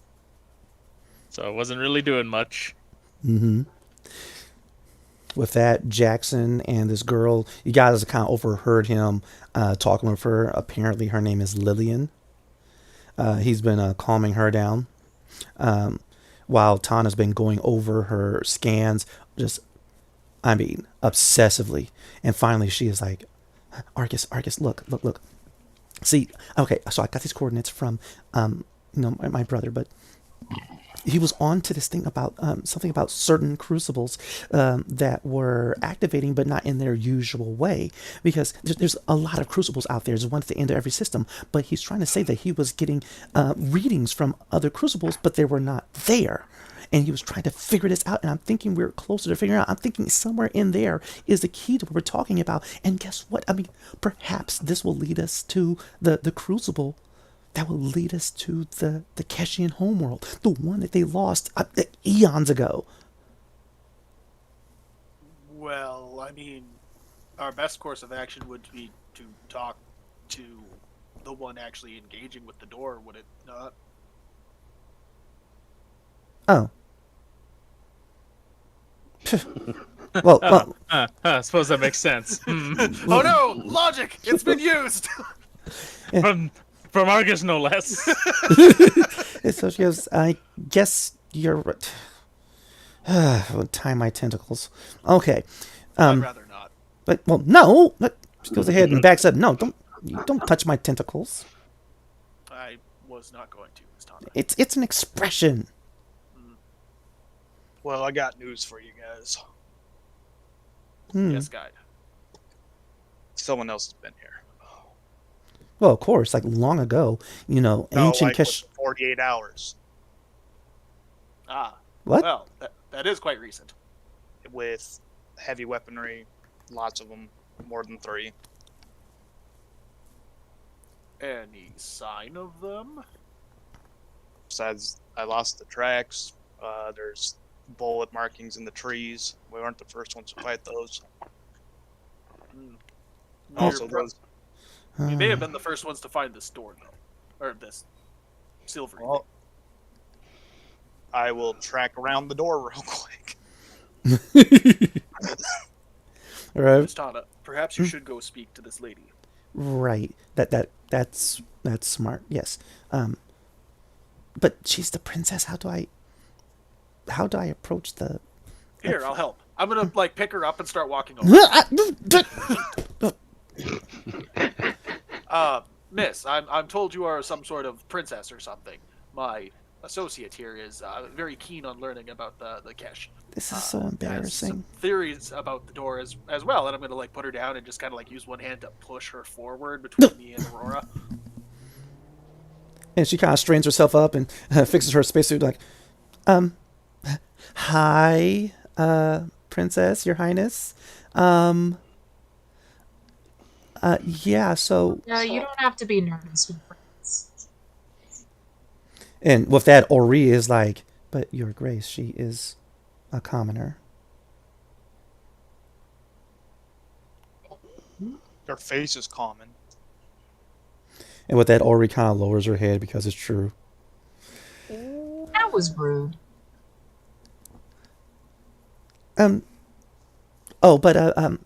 Princess, so I don't know everything about ancient Kesh, but I've read some notes about this door and about ancient Keshian temples, and I think you're supposed to ask the door to open, but I don't know how to say it in your language. I think before I ask it to open, I have one more question for the door. And I'm gonna turn back to the door and look at my reflection and ask, has anybody else been through this door recently? Your reflection shakes its head no. Is the way ahead safe? The reflection nods its head yes. Can you open? And with that, the reflection shifts and is no longer mimicking you, but it's offering you its hand. Would you all of us through? It's freeze framed at the moment.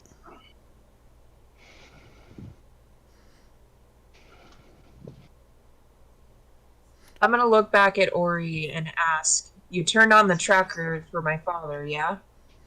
Yes. She opens up her robes and she shows you that it's still pulsating.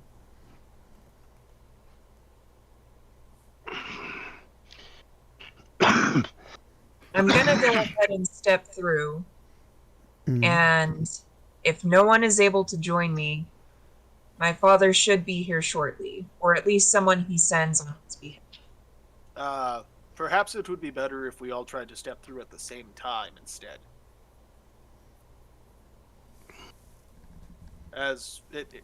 I'm not too sure what is on the other side of that door, but would you rather be alone or potentially have company? This is one sassy door. I don't know if it'll let you through. Either way, if we can't follow behind you... The large pale man is correct. It's not safe for you to go alone. Your Grace. Here, take this, and I'm going to hand her the pistol. Give me that, boy. It's dangerous to go alone. Take this. Yes! No one says where that is from. All right, we're leaving that for the chat. 100 points if they guess what that line is from. All right. But, yes, Argus is offering you a pistol. Do you take it, Aura?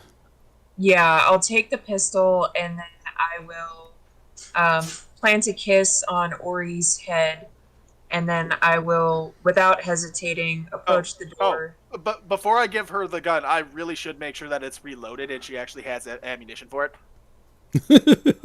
That would be more helpful. It has been discharged a couple of times now, and I would hate to see her go and be like, click, click. Ah, son of a... Can I do a Yes. perception check? See if we're being watched as we're doing this. Yes, you can, as a matter of fact. Good call, by the way. But yeah, it's been an hour, and wait a minute, is this the type of gun that actually needs to be reloaded? You know, that's a good question. Because last I checked, everything's kind of powered by sorium, and so you just need time for it to regenerate bullets. I don't remember reading anything about that. But hey, if that's the case, then yeah, she can take the gun. Yeah, because it's been an hour. If it's not auto, then it needs ammo. Do we start with inspiration? Yes. May I use it to reroll? Yes.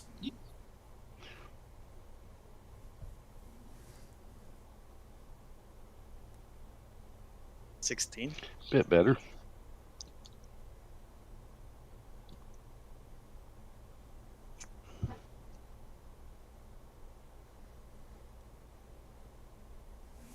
Okay. So, with a 16, yes, you are being watched. There is a glint to the far north.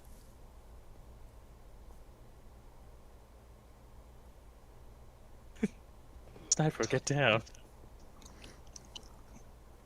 I'm going to act like I'm not seeing that glint and whisper to the nearest ones next to me. We're being scoped, or someone's watching us do this, and we're not alone. They're at the north. And given that vantage point, there's, aside from the door itself, there's practically no cover where you guys are at. So either we go in fast or get ready to deal with a sniper. My vote is going fast.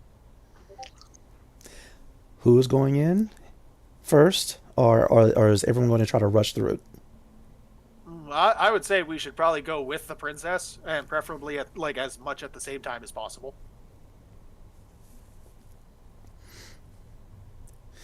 And with that, Lillian is like, excuse me, what's going on?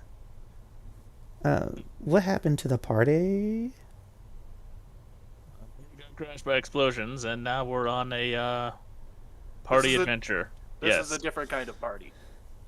Oh, it's one of those, get in touch with the environment parties. Oh, but where's the music and the holographics? Oh, this environment will kill you. I'm Oh, gonna it's a vote. killer party. Okay, I get it. Okay, I'm just gonna walk over, pick her up, and like head towards the gate. Oh, you're gonna go ahead and just like take me to the after party. No, I'm gonna Man, like you're grab her, throw strong. her over my shoulder, and just like start heading towards the gate. Okay. So, Aura, you were there. The gun's ready. The bullets It regenerated. does say that it requires ammunition. I never bought any more specifically. The gun should still have 12 shots. 12 shots left? Yeah. 12 shots left. And your reflection is there, hand stretched out for you as if to like kind of shake your hand. What do you do? I'm going to reach out and try to grab the reflection's hand. You do so, and for a moment, your fingertips contact the silvery surface, and it's temporarily cold before immediately it doesn't feel like anything aside from your hand sliding through seemingly gelatin, is what it feels like. But as your hand goes into the wrist, something does grab your hand, and immediately the ground begins to shake again, and a line forms immediately down your reflection, and the silver door opens, revealing a very dark silver interior and a smooth ramp leading down.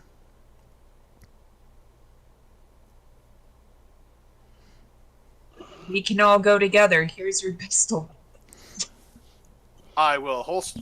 I'll handle it to Jackson again. He at least seemed to be able to hit something with it. Miss Donna, stay close. She goes, yeah, and no, Miss Tana's right behind you, and she's kind of like holding onto your belt from behind. Oh, you're I'm a like twice your size Dendis. too. Oh, Dendis are so cute. I can't even speak your language, but you guys are so cute and small. I like your head tentacles. We also speak common. I'll pull my flashlight out of my kit. Mm. Oh, yeah, you wouldn't have dark vision, would you? Nope. That is an important question. Who does not have dark vision? I think it's Neither just Jack you. nor I. As everybody. I would imagine his little girly friend. That's okay. She don't have to worry about vision right now. Exactly. This high as a kite. Unless she Yeah, knows the better. wait a minute. Okay, because I haven't taken any additional substances lately. All right, so you can't say how high I am right it's now. 'Cause, medically whatever. well, if I don't know how high I am, then you don't know how high I am, because no one knows how I'd high imagine I you am. feel pretty high on his shoulder. And I'm gonna step through the door. I'm gonna take up the rear. Okay. So, I'm pretty much right up front, so Yeah, I'll be right in front of Brave Stride. Is my reflection also extending out a hand? not at all. no, the Not door's at all? open now. The door's Ah. open. Exactly. There is no reflective surface at the moment, just this triangular cave, if you want to call it that, or entrance that is descending downward into this planetoid. So you guys begin going forward. It is about 10 feet wide, so if you guys want to go in shoulder to shoulder, that is definitely possible. I'm assuming it's going to be Argus with Lillian on his shoulder and Aura in the front. Yeah. All right.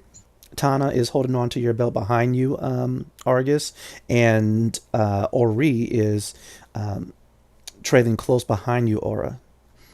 Then in the middle, we have Sagaricio and John and Jack. And picking up the rear is Brave Stride, correct? Nope. Sounds good. You guys begin to descend down this ramp, and even though it looks like it's smooth chrome, your boots, grip it as if it's a different type of substance. I will stay until those doors close. Okay. Are you staying outside the doors or inside the doors? Because I'm following the party in. I just want those doors to close before I continue to proceed with the party. definitely. And they do. As soon as you pass the threshold, the ground begins to shake again, and the doors begin to slide close in front of you, keeping all of you in darkness. Those with dark vision, of course, you see the outline of a somewhat large triangular shape corridor. After going down, who knows how many feet, things level out and straighten.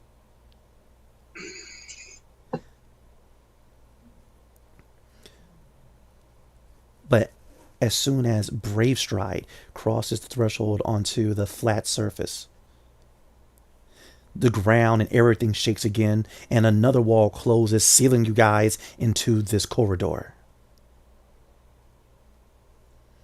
So far, the only light in here is coming from Archer's flashlight. Which, in the by and by, am keeping close to me, hand somewhat over the head of it, so it's muting the light, and pointed down, so it's illuminating just enough to help me see without blinding any of them. Sounds good. Sounds good. Very thoughtful. And Jackson's kind of holding on to your cloak. You John. better. I'll hand him another flashlight. I have one in my pack. Thanks. You're a Volna, right? Yes. Why? No, it's just that you kind of don't meet too many Volna males like in the places I go. That's all. We have to adapt to the times. Yeah, and I kind of saw how you use that rifle. I mean, I thought you were gonna go all primal on it and start clawing it and stuff, but you use that rifle pretty good. Takes practice. Don't your people like hate technology? Yeah. There's a lot of back and forth on it, but we don't really like it, but we don't discriminate against it. It's useful. Yeah, I mean, Volna females, they don't even like using protection. What? Never mind. How would you know? He's been to a party or three. Oh my God, you like the furry ones? I can't believe you, Jackson. I'm just surprised if Valna would actually go for someone like you. Yeah, I'm with the cat buddy over there. No, it's not even your species, Jackson. And Jackson's like, Lillian, this is not the time to get into it. You know, but you're the one that started this conversation, Jackson. What kind of protection? Because shields are definitely helpful in any form of encounter. That ain't gonna help with what they're shooting. Armor-piercing rounds? He wishes. In a sense, yes. Yeah, it's the kind of armor piercing that you end up growing an organism, between 8 and 9 months, if you're female. Your Grace, please do not listen to this vile and despicable talk. I'm not sure I understand Civil it tongue. very well. Civil tongue, Jackson. Oh, You know, but Dad, she's the one that started really talking about how messed up it is. I And did. you can end it. Oh, it's not fair. do you know the name of the Valna that actually you got with? Farisha. Anyway, That sounds like a made-up name. Lillian's like, it totally is, because he's species. I am not species! All of a sudden, as he kind of raises his voice, these lines of scanning lasers completely fill the corridor. It starts at the top and slowly quickly works its way to the bottom, scanning everyone in this corridor. Aura.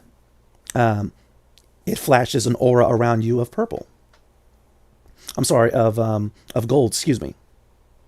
Ori, she flashes purple, and the rest of you flash red. Immediately, you start to hear things power on inside of this place.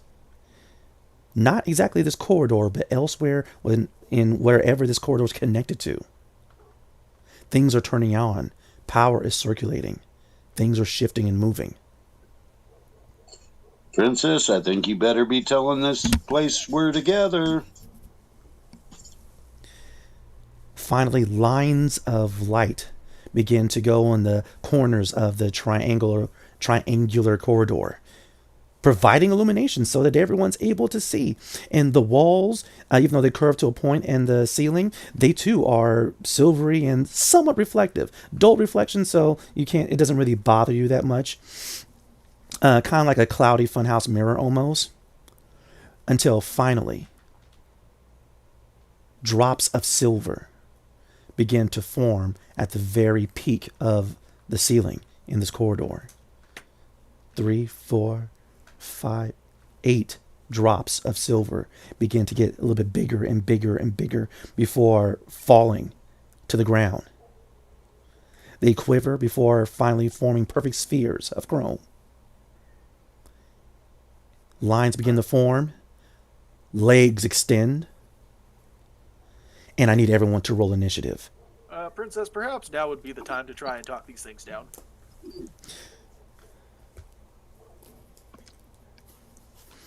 As a matter of fact, at the end of this corridor is about 60 feet, is another type of pure reflective door, very much like the one that was seen on the entrance into this corridor.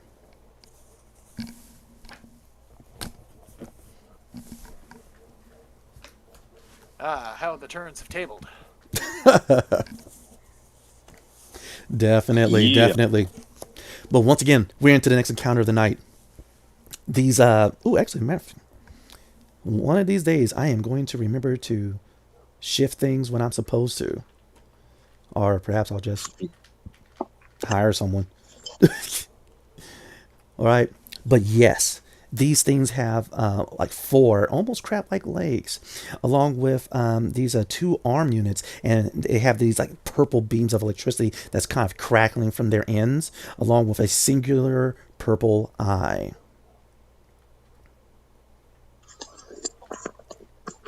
But so far, 8 of them begin to emerge from these silver drops. And they begin scattering around. Especially, they don't seem to be paying Aura any attention. But they're definitely paying attention to everyone else aside from Aura. So, let's see what this initiative is saying. Not a lot of good. Not a lot of good. Brave Stride has a 22. Mm-hmm. Aura and then it's cut in half after theirs. Yeah, Aura and Argus both have 11. And Archer has 8, and Sagaritio has 7. Okay. Just gonna call you Saga. I eventually knew someone was. That okay. sounds like a plan. The other one I have planned is BS, so... All right, none of that. Gonna start calling BS all the time. All right. I mean, you haven't stopped. And did you... Okay, cool. You did that advantage. Awesome. So, these things immediately emerge, and if you guys are checking out the live stream, there's a picture of them. I want to quickly give a picture of them in the Discord, but sorry. Brave Stride. What are you doing first? How close together are they? Oh, these things are pretty much swarming it. So there is definitely one, if not one, but typically 2 to 3 around you that are only about 5 feet away. You know what he's thinking, right? I'm going to burst them. Forget you and your burst. It is a very narrow hallway. It is a very narrow hallway. It doesn't matter. All right. Yeah, sure it does. It doesn't matter. All right. As these things are kind of skittering all over the place. All right. Once again, flick, burst mode. All right. What is the DC? 13. Can it be 10? 13. Okay. How about 12? 13. One of these days when you ask, it's gonna go higher. Roll the damage. No problem. Only we had a rule for using like Uno reverse cards or something like that. It's like, no, you. Right. As these things begin skittering about, as electricity begins crackling from their little hands, immediately Rylan Bravestride, the Volna hunter, gets his rifle ready and begins spraying the area. They begin, exploding into pieces, and actually 4 of them immediately are gone.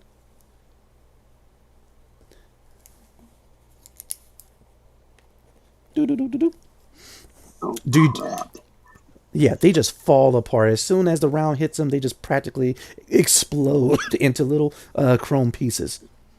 Do you do anything else, Brave Stride? No. All right. Aura, what do you do?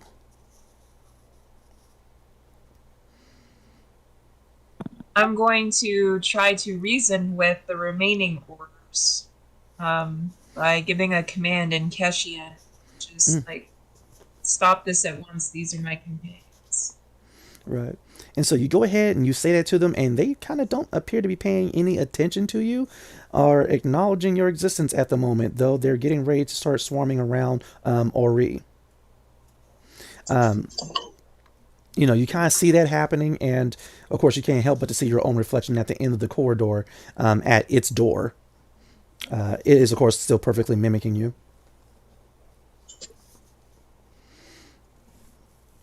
Do you do anything else? I am going to put Ori immediately behind me. You go ahead and you grab her and you start to shove her behind you. She's like, but Your Grace, no, it's my duty to protect you, not for you to protect me. You've already done so.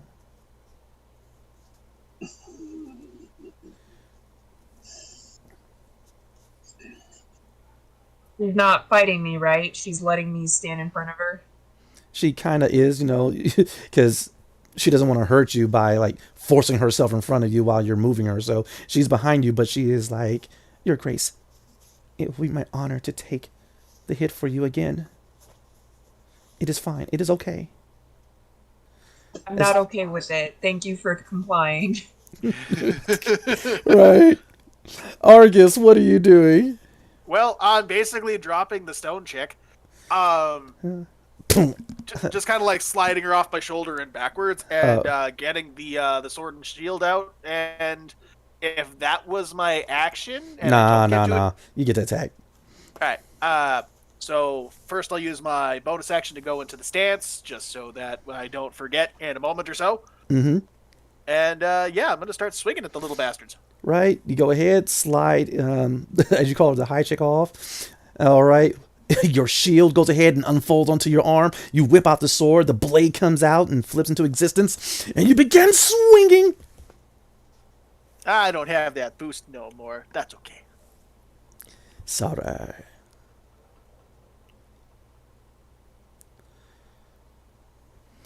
Wow. Wow.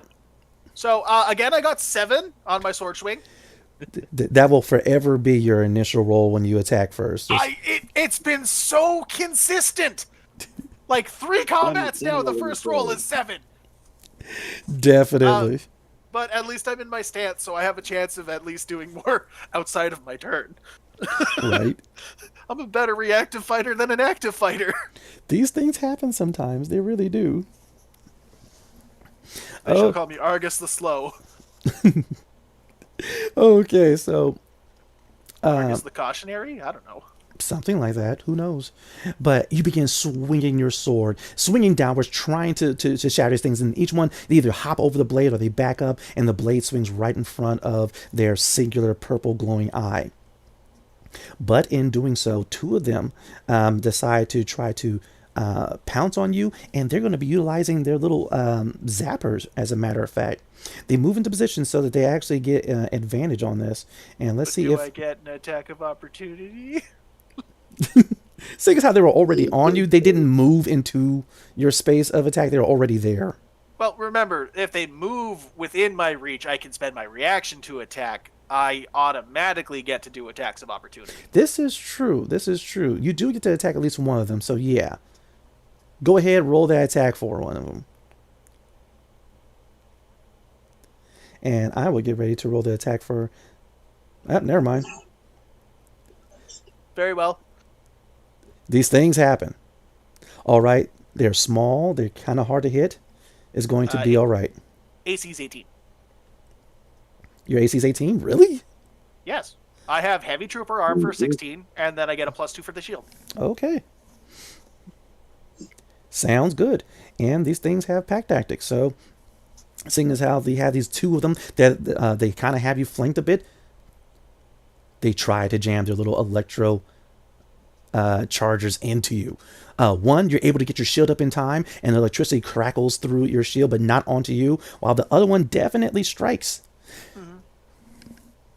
I need a Constitution 10 saving throw, and you have taken a mighty 1 point of damage. Plus. Lightning damage, in case you have something that kind of like takes away from that. No, but I did get a 20. Not a nat 20, but a modified 20. Crap, you're not stunned. All right. And so with that, it gets you right in her leg. You feel the electricity crackling through your body. And it's more of an annoyance than anything else, but you definitely felt the pain on that. I've taken 1 point of damage, you said. Yes. Exactly 1. He's dying. Oh no. It's been good knowing you, big guy. You shall be missed. He just looks at the scratch. It's like, oh no, am I dying? All right, Sagaricio, the other two swarm around you. Boy. Did they move through my my space? No, it's another set. It's not the same set. Okay, but did they not come from the same holiday, or are they like right above us when they spawned? All right, they were above, and then they fell into the ground below, and so they kind of had. They were all about all of you. Okay. Aside from 4 that immediately got blasted to bits. How tall was the ceiling? The ceiling is about 10 feet tall. So in order to have dropped, they would have had to move more than 5 feet? You're not getting the extra attack. It gets them from when they dropped. They've already dropped. Fine. Uh-huh. You're going to do this nonsense all the time, aren't you? Possibly. He's scared of me, guys. Yes, there's blood in the water. All right, so... Sagaricio, what is that AC of yours? 16, so one of them hits. Okay. Give me that Con-10 saving throw, please. All right. Electricity courses through your body as these things are just effectively tasering you guys. And electricity, this purple electricity is crackling through your bodies. Yeah, he's fine. Not a problem. Everyone's fine till they're not. Who was at 8? Sag, is that you on the initiative? That was me. Oh, tell me then, Captain John Archer, what do you do?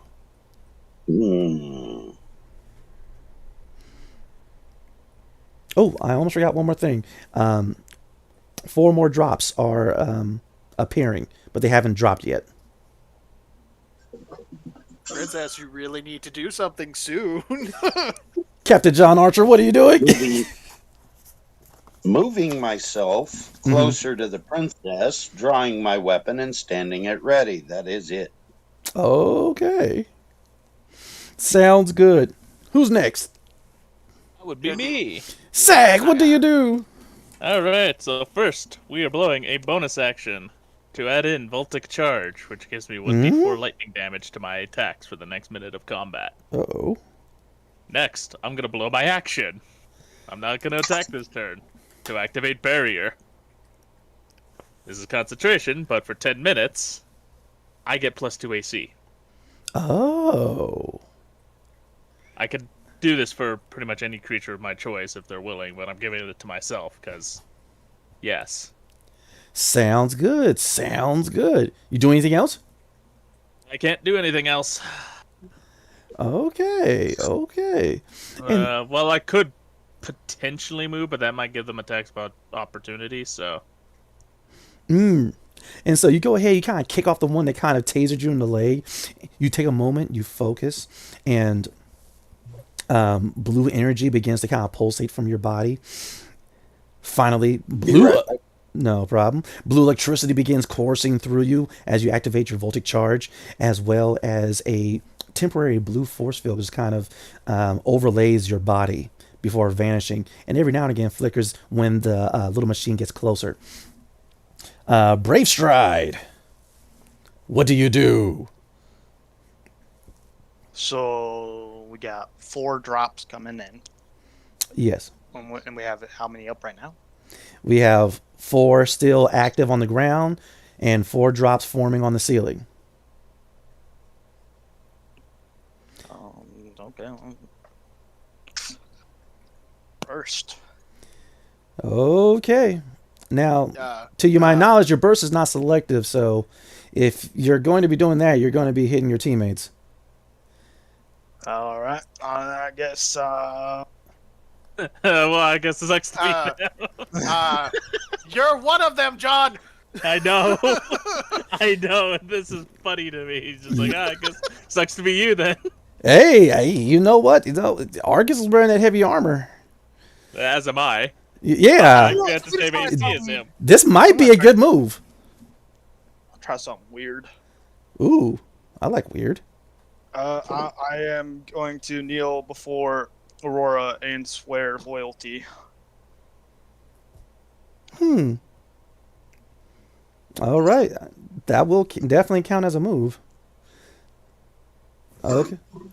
So he goes ahead and does so before you, Aura. So far, there seems to be no change in the behavior of these little machines.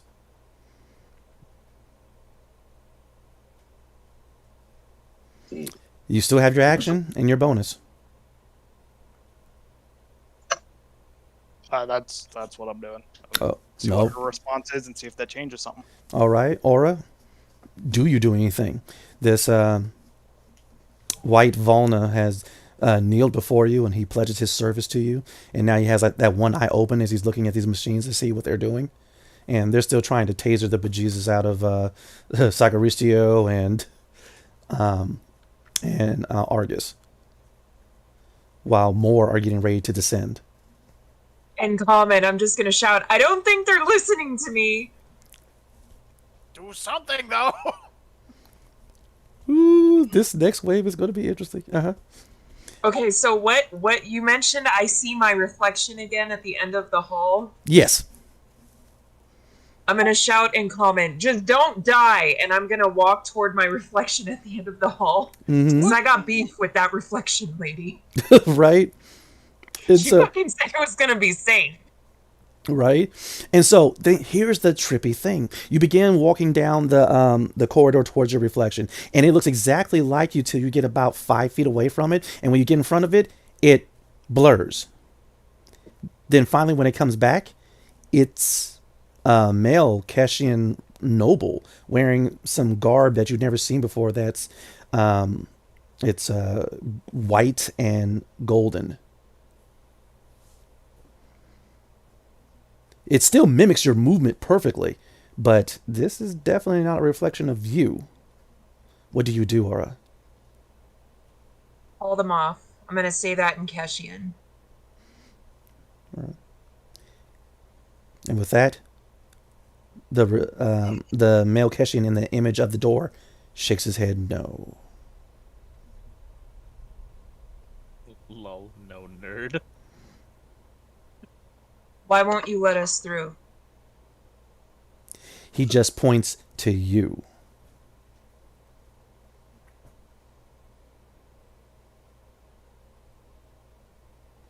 And with that, Ori is like, that's the ancient garb of Keshian nobility. Perhaps it's an ancient ancestor of yours, Your Grace?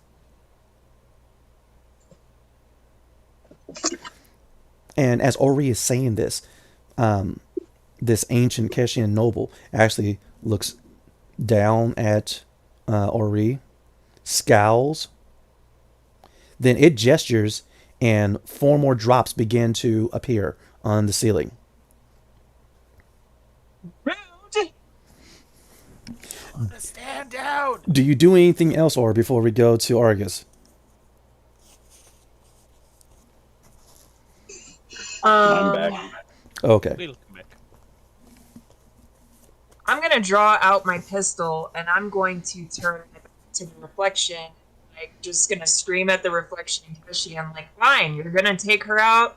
I guess I'm going down too. And I'm just getting ready to fucking burn down. So you're threatening the image? Yeah, I'm like, look, you want to be a dick? I can be a dick back. Let's do this. Right? And like Ori's like, Your Grace, what are you doing? And as she's doing that, please roll your intimidate with advantage, please.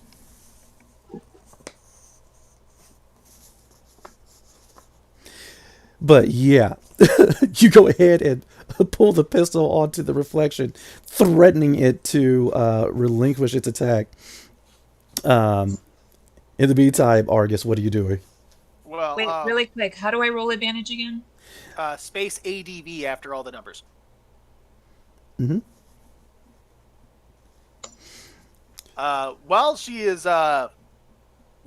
What? Double 19s? Holy Excuse crap! me. Sorry, I didn't mean to scream. There. No, you meant to. Anyways, well, she's, strongly shit-talking the door. I'm still trying to fight the robots, and, but I'm gonna be kind of, like, looking over my shoulder going, Tana, any suggestions right now would be awesome! And Yes, Tana's like holding on to you. Don't die. Kick it hard. Damn it! I meant for the drops. So do your scans show anything? Oh, right, scanning. And she takes out her scanner. Okay, and then okay, wait a minute. Okay, I think I have the solution. And then finally, all the drops. Okay, what was that crit for? My attacking the robots, like I said I was doing. Roll the damage. The critical damage. Do we just double it across the board? Yeah. Nope, not D20. That is the wrong dice. No problem. And so while you're doing that, and Tana's like, okay, once again, everything is like sound. That's 22. Also, I'm going to use my bonus action to stay in my stance Definitely. as I like just obliterate one of them. Like, I'm tired of these little chrome robots in this little chrome hallway. And you definitely obliterated into bits. With a With the crit though, critical? yeah, you could get 2 for that, right? Yay. So you just do this overhead chop, slash it in 2, and you see the one next to you, and you just go ahead, turn that blade towards it, and slash it in half horizontally. All right, leaving only 2 of these things active. Tana, looking for some answers. It shows, okay, so these things, they're working on a type of harmonic network, and apparently that harmonic network is actually subsonic, meaning that there's nothing that we could really say because we don't really speak in subsonics, because if we did, then we could probably talk to these things. But while she's saying that, the rest of the drops descend. You know I'm going to ask. I know. Let me finish the scene, please. There were 2 remaining, 8 drops, there's 10. They unfold, legs come out, electricity crackles. Aura, with that crit to intimidate. The ancient Keshian noble. He gets a look on his face, almost a smirk, like, almost as if he's saying, you got guts. I admire that. He fades. Your reflection is replaced. And then the doors open and the little mini bots stand down. They come back into little balls and slowly roll up the sides of the walls to the center and reintegrate themselves into the corridor.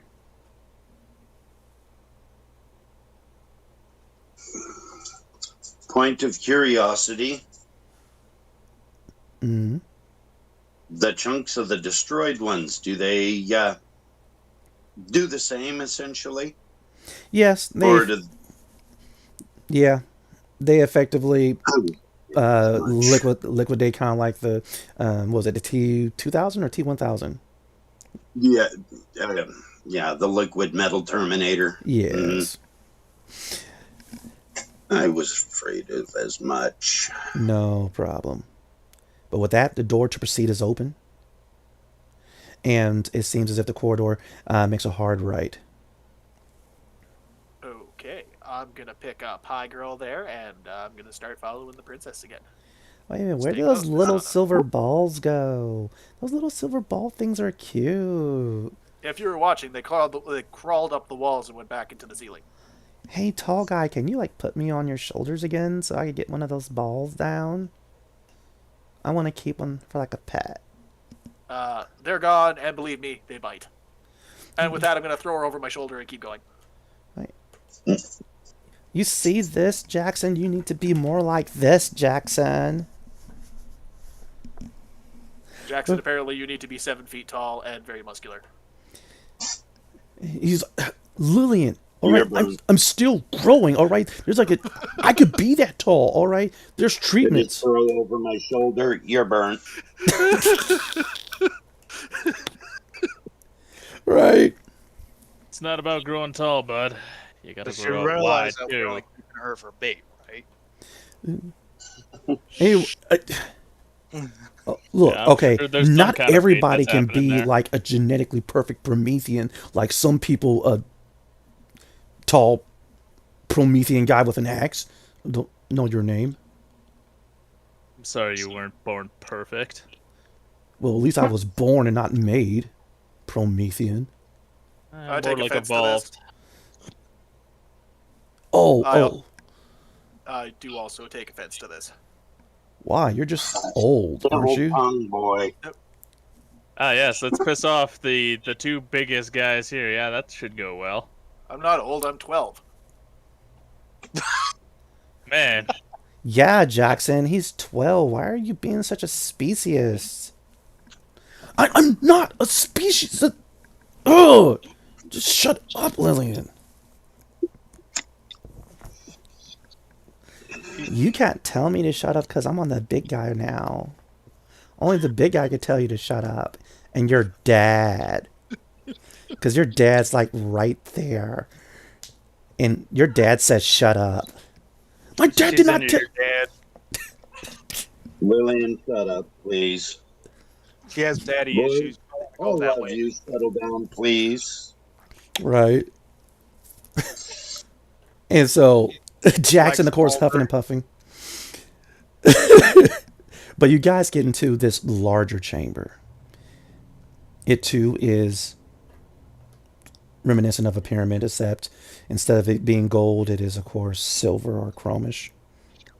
But in the center of this massive room, we're talking about 80 to maybe 100 feet aside. Even though it comes up to this beautiful peak in the center of this chamber. In the middle of this chamber, hovering just about a yard off of the floor, is A trap. an egg. It's a trap! This egg is about 20 feet tall. And though it has a surface of a white egg, you also see various lines of circuitry all around it, as well as markings. And it just hovers there in the center of the room. After Brave Stride, the last of you guys go into this chamber, of course, the door closes behind you, sealing you guys into this room. I'm beginning not to like this place. So, wondering what came first, the Keshian or the egg? Also, you guys realize that the muted reflections in the chrome walls, there's more of them than there are of you.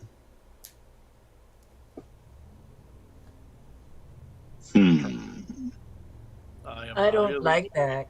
I'm really beginning to dislike this place. Of course, immediately Tana is heading towards the egg. She has her scanner out. Tana, just be careful. This thing is not emitting any type of harmonics or sonics. Well, it is, but not in accordance with the other Keshian artifacts here. Is it Keshian? And Tana looks back at you. I don't think so. What was that? And she looks towards the north wall.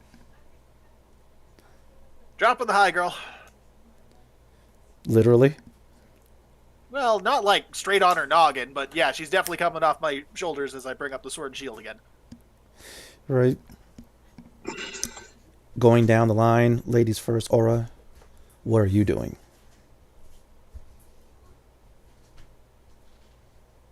Am I hearing anything like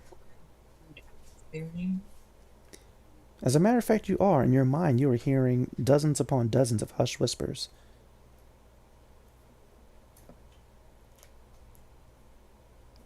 Do they seem to be coming from the egg? Not at all. Are the hushed whispers coming from the walls? Definitely. They're coming out of the walls. They're coming out of the goddamn walls. It's in the walls. It's in the goddamn walls. That's enough references for me today. Lies. Okay, so I'm going to try to focus on what at least one of the voices that I'm hearing is saying. Please give me a straight wisdom check, please. As you kind of open yourself and focus on a singular voice amongst the barrage of hushed whispers. You take a moment and focus. You miss the space between the 1 and the R. You close your eyes and concentrate. Ori is getting closer and closer to you, Your Grace. I don't believe this is a good idea. And You're distracted. Right, Your Grace. I apologize. And with that, she kind of takes half a step back, but you can't make it out. Even though it is a type of ancient Keshian, it isn't the clear sounding that comes from the nobles. It's practically guttural. Definitely that of some type of ancient, maybe lowborn. Similar more to the caste that belongs to Ori and not the Shavnali like you. Ori, do you hear the voices? I hear no voices aside from your own, Your Grace. You don't hear any voices coming from the wall. Is she saying this loud enough for all of us to hear? Your Grace, once again, I am not noble. I am not Shavnali like you, nor are of the stars of the Calamir. I am Kalzed. I am Omanali. I am lowborn. I do not possess your gifts. I'm pretty sure the words that I'm hearing are from your class. They are? We should not be in this place. We should not be in this place, Your Grace. We should leave. Would I be able to start to kind of repeat some of the things that I can hear out loud so we can kind of translate for me? Definitely. Definitely you can. And so... I'm going to do that. Sounds good. You go ahead and you repeat to Ori what you're hearing as best as you can. And with every line that you say, her eyes get bigger and bigger and fear grips her tighter and tighter. And Lillian's like, oh my stars, the Keshian language is so pretty. I like the way it sounds. Oh, wait a minute. I'm supposed to be shut up. Okay, sorry. I'm shutting up. Okay. Wait, wait, Jackson's dad? Jackson's dad. I'm shutting up. See? Good. Finally. Yeah. I'm just gonna hand her a ration pack just to shut her up. Here, munch on this. Conditioning.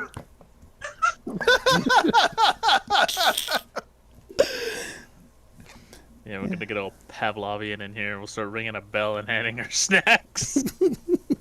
I like it. You're like, oh, is this like the trail mix things that like old Terra had? Like, You're not shutting up. Give it back. oh no, but Then shut up. the Promethean gave it. Okay, and so Yeah, I'm just gonna bring my finger up to my lips and just like, and just mimic the eating. right, Can I use a xenobiology check on this egg? yes, It's got Um, circuitry on it, so I might help out with mechanics. please do make your roll. So Is this egg beast? you haven't made your roll. I can't tell you anything yet. I kind of need to know because it depends on know my target. Okay, I'll do here 19. interesting. Sagaricio, give me your mechanics roll. I'll tell you guys in just a moment. Oh wow, quick draw with the roll. Okay. If it is a beast, I get more to my roll. Okay. I will tell you guys in just a moment. Aura, you repeat everything that you are able to make out to Ori. Ori calms herself. Your Grace, if I'm understanding what you're saying is correct, I think I know what this place is. Then there's the loudest sound of plastic unwrapping as Lillian is taking the wrapper off of the ration pack. It's like that one person that decides to open up some red vines in a movie theater, just like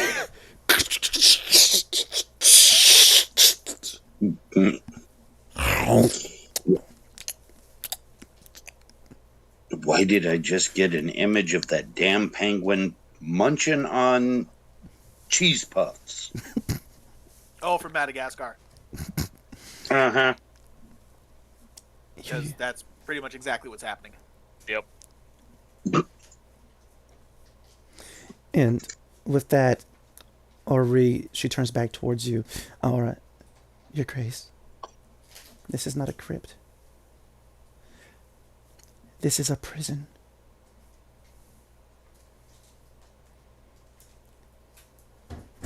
I take back my swearing of loyalty.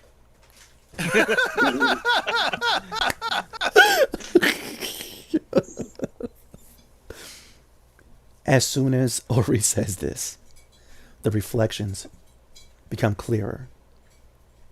It seems as if they were once small, but now they're getting bigger, as if beings are getting closer to the surface of the silvery sheen of the walls. And as they do so, you're able to make out dozens upon dozens of humanoid figures.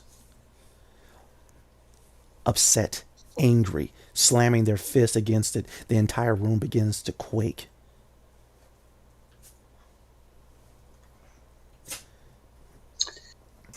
What did they do? Your Grace, I don't know the rest of the tale. I just recognize the language of the ancient lowborn. It's not so much what did we do. It is more about what your caste did to us. Drama bomb. I'm gonna approach the egg.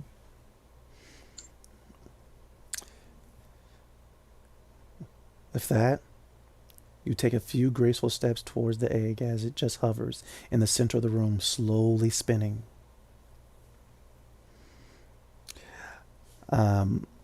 Brave Strike, Sagaristio, you guys examine the egg. It is an organic creature, possibly beast, possibly monstrous.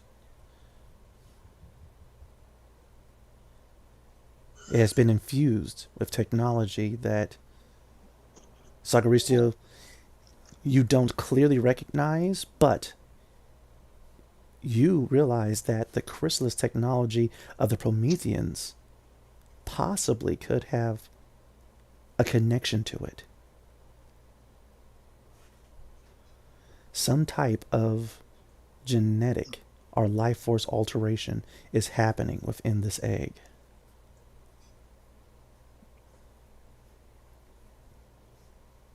As a cyborg mutant beast.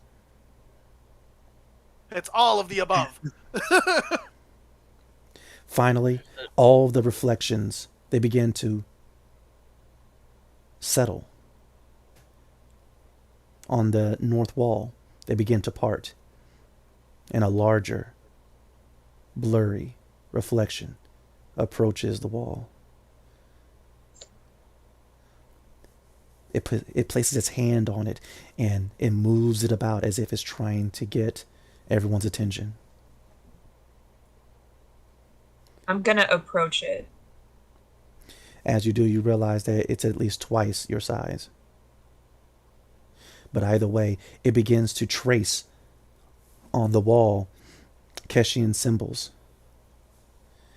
Now these you can actually partially translate. It's a DC 8 lore check for you. But it appears to be trying to communicate with it. The other dozens upon dozens of blurry reflections, they stop moving and just stare. What is the total of your roll? 13. Nicely done. The ancient, lowborn Keshian symbols roughly translate to command freedom.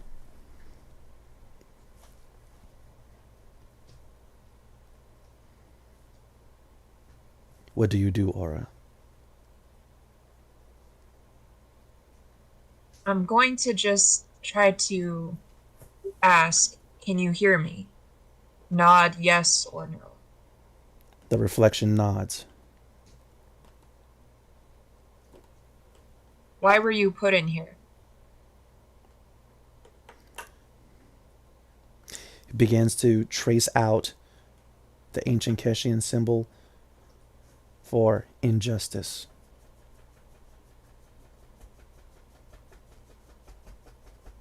How long have you been here? It doesn't know. It does the symbol for eternity.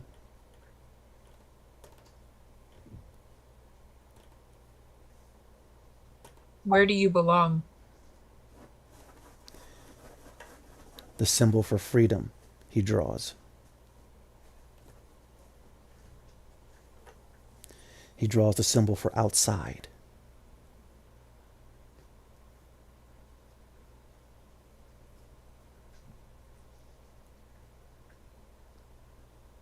I'm going to look over at Ori and just mostly thinking out loud. I don't think that they know that things have changed to the degree that they have. I don't think these people know that there's no more hopelessness. I believe your words to be wise, Your Grace.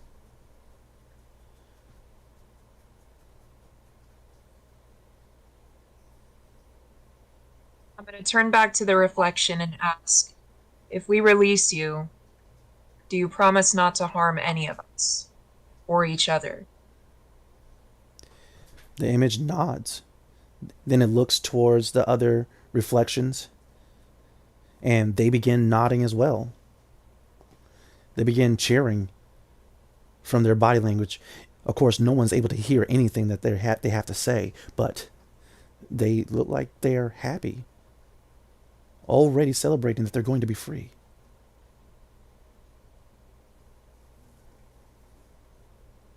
Based on Don't how promise them something we can't.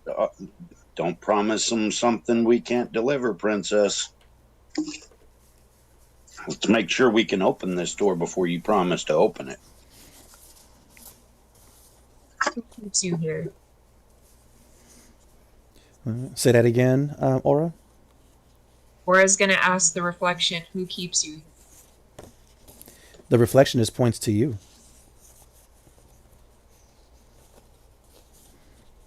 Me specifically, or my class? He just points to you.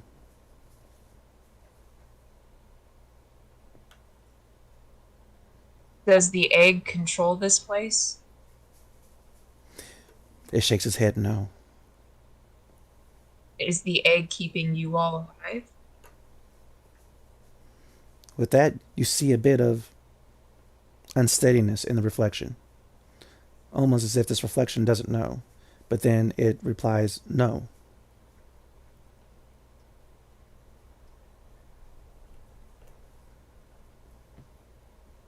Okay. Well, while I figure this out, I do want to let you all know that homeland is gone. We are all nomads now. We just wander from one planet when it moves to the next. There is no home to return to, so you will have true freedom, but it comes at a price of not belonging anymore. Is this something you truly want? They nod and cheer without hesitation.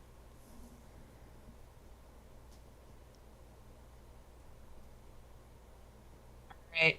I'm gonna be looking around for that tall, ancient guy that I saw that gave Bree the stink up. So you start looking for that reflection, and you finally find it on the south wall. Also on this south wall, there are no other reflections, just the tall, ancient Kishin. Looks at you sternly as you approach it. What do you tell him? Why are they here? With that, he gestures to his side, and ancient Keshian symbols appear above his hand, and it effectively reads,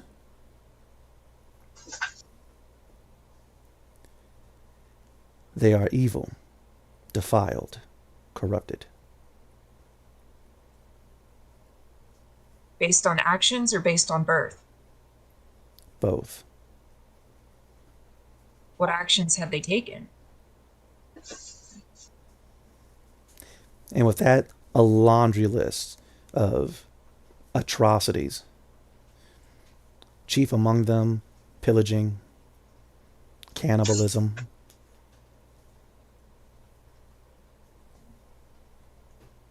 attempted conquering. These are bad people.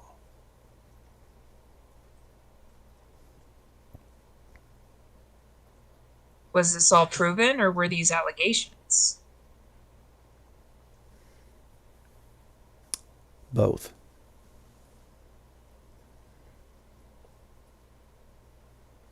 What is the goal here?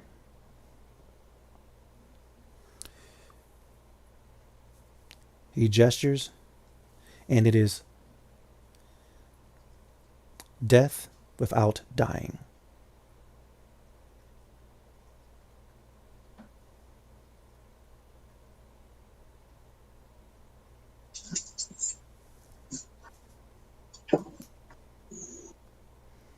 By whose authority?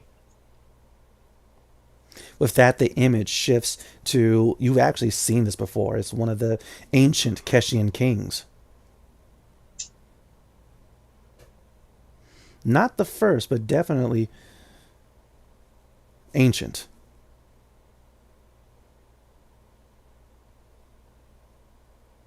Finally, you see Tana is still scanning the egg, and Jackson is going towards it like he's getting ready to touch it. Yep. No. Bad.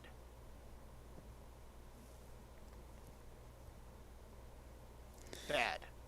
He goes, look, it's not doing anything. It's just there. Don't provoke it. It's an egg. You can't provoke an egg. I'm just gonna grab him by the scruff and just pull him away from him. It's like, Hey, no, hey, let them do their work. No, let me go. And with that, Tana's like, it's alive.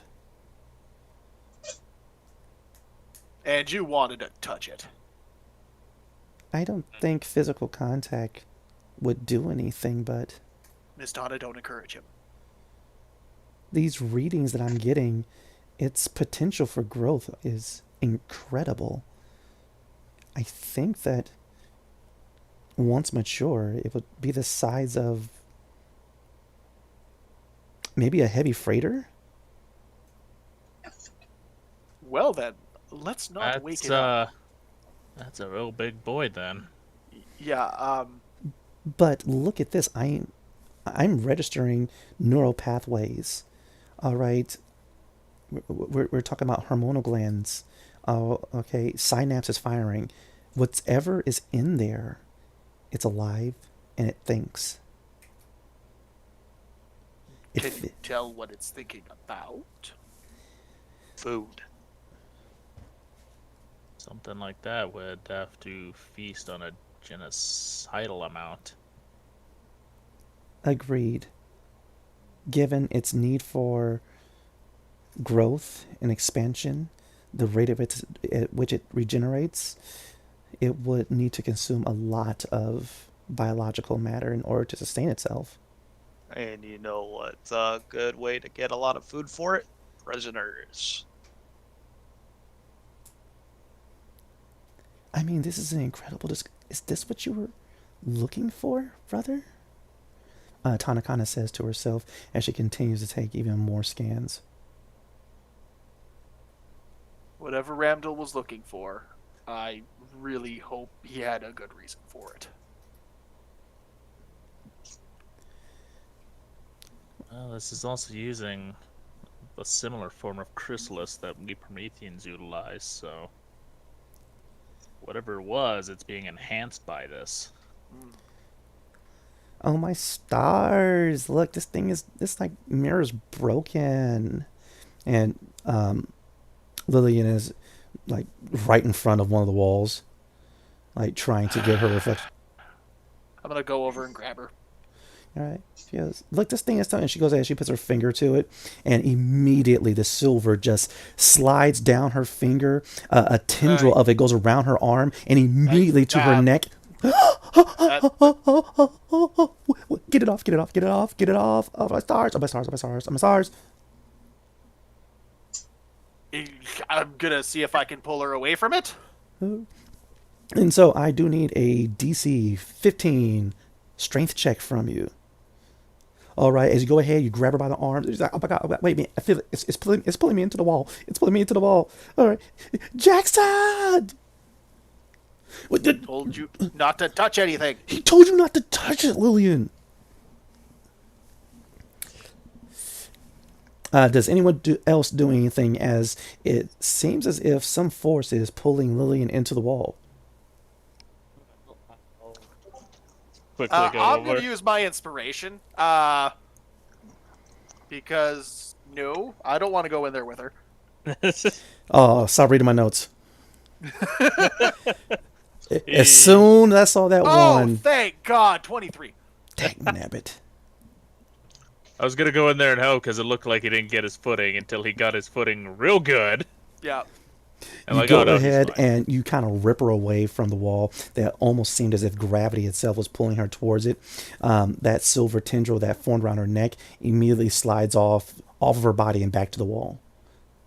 Okay. Note to everybody. That Don't wall like tried to touch eat me. anything. And you, go sit in the middle of the floor and stay there. Can I do a xenobiology check on the wall? Don't think it's biology. Agreed. So, no. Not on the wall, but if you want, you can do a check on a xenobiology check on the reflections. I'll do that. I want to use a little bit of persuasion on the troublesome little lady there. I'm going to whisper something in her ear, make a deal with her. What is it, Jackson's dad? That thing was like choking me, but like in the bad way. You know, like There's the a way good you way. don't like.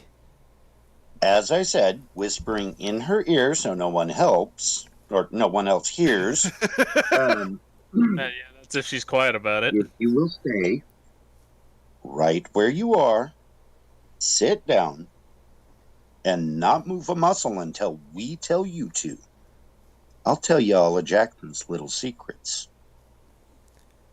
Oh, And there's the persuasion roll to go with it.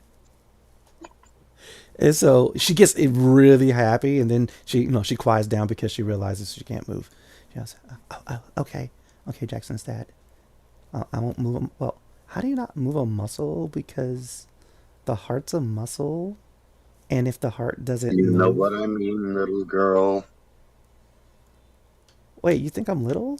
I've been cutting back on Compared carbs. to how long I've been walking these stars, yes, you're little. Oh, That's enough. you're sweet. How come your son's not sweet? You'll find out later. I don't know if I Be want good. to. He's a species. Oh, okay. And so, with that, Jackson's like, Dad, what did you tell her? What did you tell her, Dad? You'll find out later. Dad, you didn't tell her about the thing with the suit. I just told her she'd find out later. But you're not going to tell her the part about the suit that didn't have the recycling. You're not going to tell her that Chuckle story. Dad. Chuckle and go back over by the princess. Got you. And speaking of which, Princess Aura, what do you do?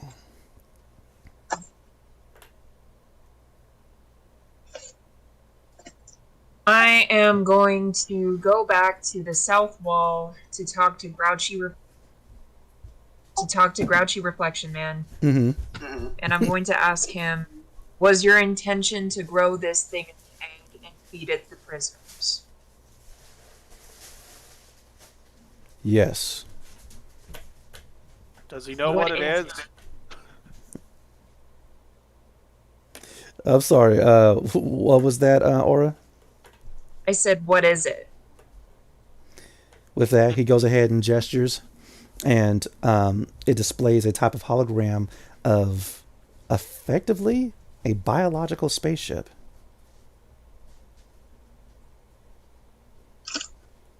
Interesting. A Leviathan.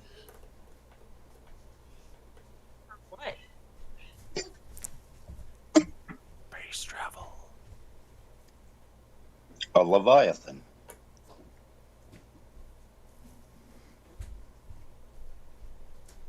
Definitely.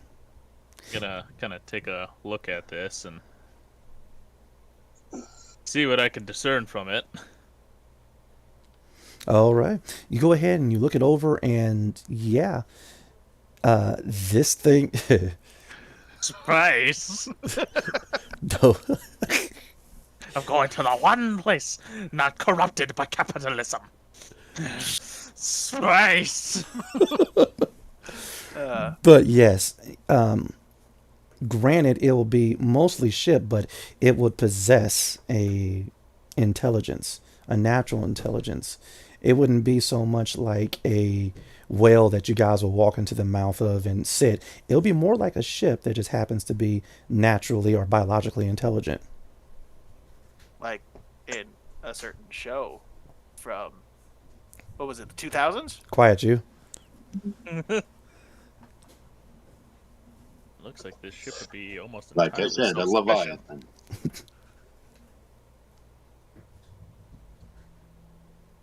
And so with that, Aura, the image goes ahead and presents a few Keshian symbols that ask, would you like to leave now? And then you guys see the door that you guys came in through open up for you.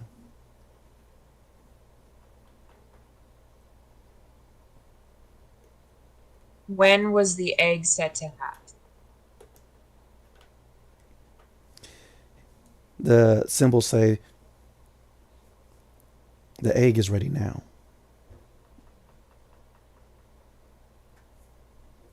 So if we were to just take this out, would it... With that, the reflections on the west and east and north wall, they are freaking out. Their movements are erratic. They're shaking their heads no. They're beating their fist against the walls. Quiet, food. I don't think they want us to hatch that egg. Sorry, it's the quiet food comment. I wasn't expecting that. Is he telling the food to be quiet, or is he calling them quiet food? That's the question. He was telling the food to be quiet. That's what was his purpose. Yep. They're food, and thus they must be quiet. Okay, so has Aurora explained the situation to us so far? Because I know this is a lot of comments coming from the peanut gallery, but like none of us know the symbols that are showing up on the wall. She's just asking questions. Yes. Or are you explaining to your team what's happening? I'm going to turn to the rest of my companions, Ori included, and I'm going to explain.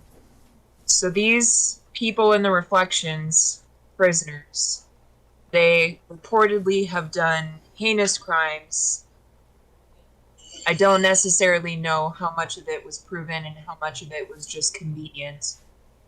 And this egg is the vessel for what has the potential to be a living, sentient spacecraft.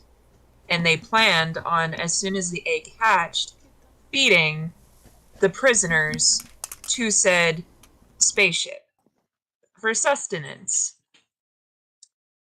So I feel like no matter what we do, it is a terrible decision. Now, I'm a soldier. I've spent my entire life fighting and defending. I have very little respect for prisoners of the violent sort. What were their crimes? The crimes that were listed went from pillaging to cannibalism. So it's a spectrum. My vote is food. The point, though, is how many of these crimes can we verify were actually proven? Do you not know where we are? This is a prison that has been hidden away for anyone could guess how long. You don't just randomly put people under false accusations in prisons like this. Some governments do. That, and you Just don't saying. hide Leviathan levels of this. Because you feed it with these prisoners, okay, fine, we feed it the prisoners. But what happens afterwards? Gonna get hungry again. Yeah, it's not going to take regular fuel, that's for sure. I mean, not everyone wants to pay taxes on prisoners, so I'm pretty sure we could get more. Yeah, but at some point, we're in a universe of finite resources. That includes people. We can feed it all the prisoners all day long, but at some point you just run out. This is assuming it requires constant biological fuel, in which case it does not necessarily have to be people. Or even biological for that matter. It is biomechanical, correct? And with that, Tana's looking at her scanners and she goes, this thing may be able to survive off of Sorium, actually. So, It just needs the initial biological matter to help multiply its size. I mean, would you rather take the risk of letting Lord knows how many cannibals, violent murderers out into the universe? We let one hungry boy out. Granted, The fact of the matter is, even if we release the prisoners, it doesn't magically manifest them a spacecraft to get off the planet. And this is All we got to do is put back up topside and we can get off the planet. So here's my other concern, though. I'm pretty sure we're not the only ones looking for this. There's another group of people out there. And let's say it falls in their hands, what's going to happen? I can't say that my father would necessarily use this for good. Then how about we don't give it to your father? Are you saying we hold on to this? Potentially revolutionary Leviathan spaceship?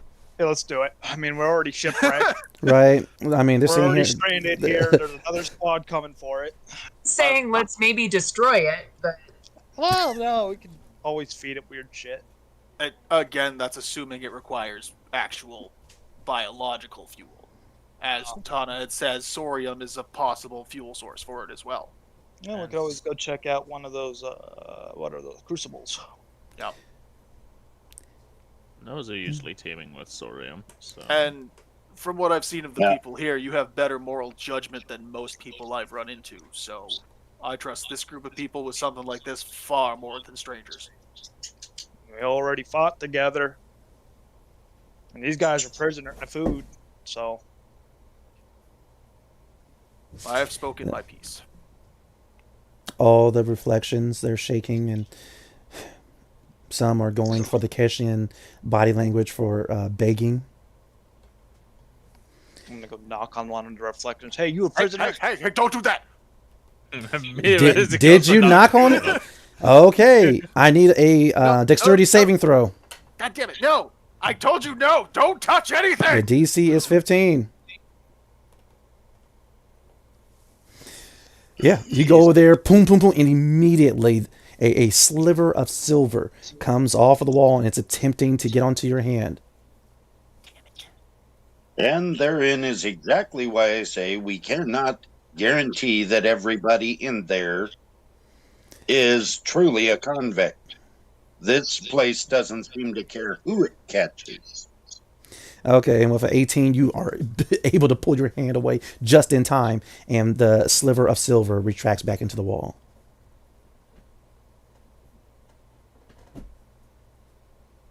It's one way. With that, Ori, she finally, she gets in front of you, Aura. Your Grace, if I may speak. go ahead.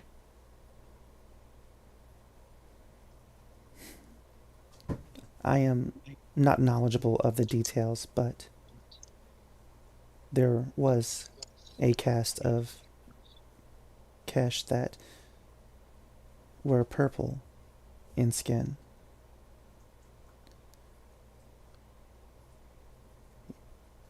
They were wild, difficult to control, and didn't possess the desire to explore like the green-skinned Kesh, the Kesh of today.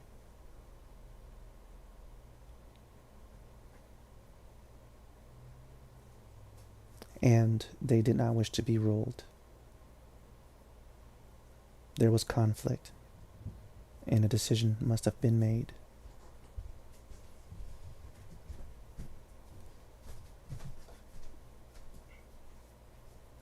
If it is your will that these Keshian offshoots shall perish, then I have nothing more to say. But it is from their stock that lowborn such as myself were created. We do find fulfillment and purpose in our serving of you. I would never wish to be anything more than your bondservant, Your Grace, but in a way, these purple Kesh are my people.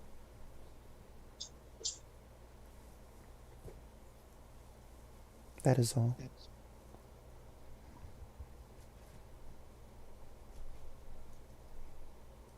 I have seen how you are treated, Ori, by your kin.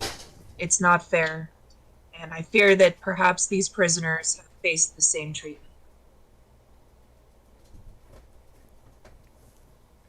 That's what I've been saying. We don't have sufficient time to go through every single one of them and, well, essentially cherry pick who's innocent and who isn't. This is true, too. And in the great cosmos, well, sometimes chaos has to thrive. All of a sudden, you hear a muffled explosion, and the entire chamber very slightly rocks. And that's what I was worried about. So we must make a decision now. Do we release the egg, try to take it for ourselves, or do an alternative? Well, I don't know about you, but I'm not very confident in being able to fight our way out of here, plus carry that damn egg. Not without some sort of backup. If they had something that was able to blow its way in here, I'm not confident we can fight our way out.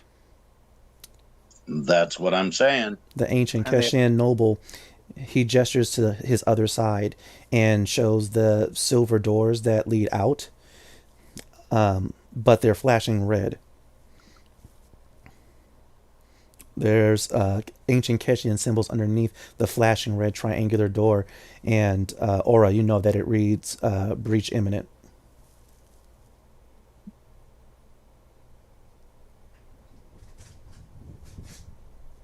Can Destroy he the show egg. us what's out there? Aura? How do I destroy the egg? If we destroy the egg, we have no bargaining chip and we have no way out. With that, My the father's on his reflection, way. the reflection says that you simply have to give the command. Destroy the egg. It nods.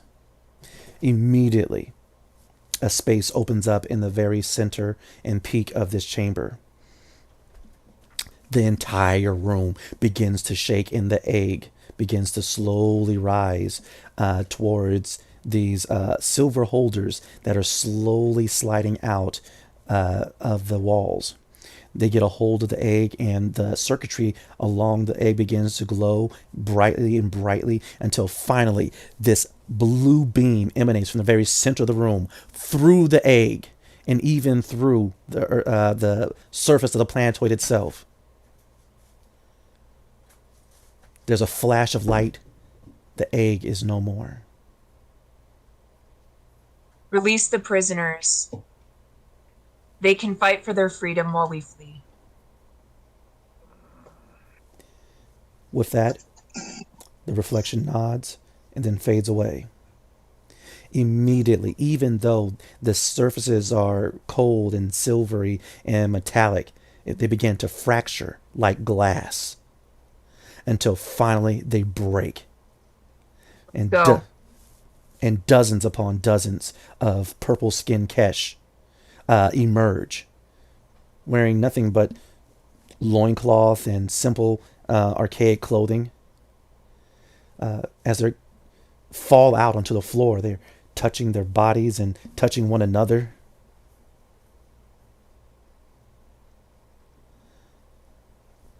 What do you tell them in ancient Keshian?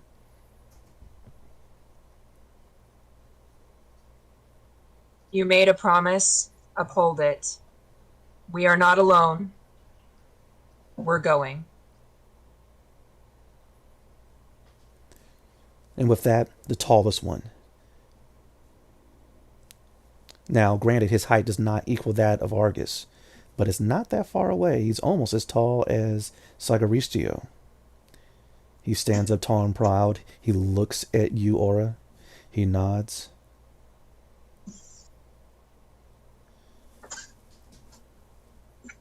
And he gestures for the door. The rest of the purple-skinned Keshians, they go ahead and they charge out. He's walking, but the rest, they rush out and they go towards the door. Within moments, you guys are left in the chamber by yourselves. A little bit of sparkles are raining down from where the egg was. Ori, she looks at you, Ora, and she goes, "Thank you, my grace."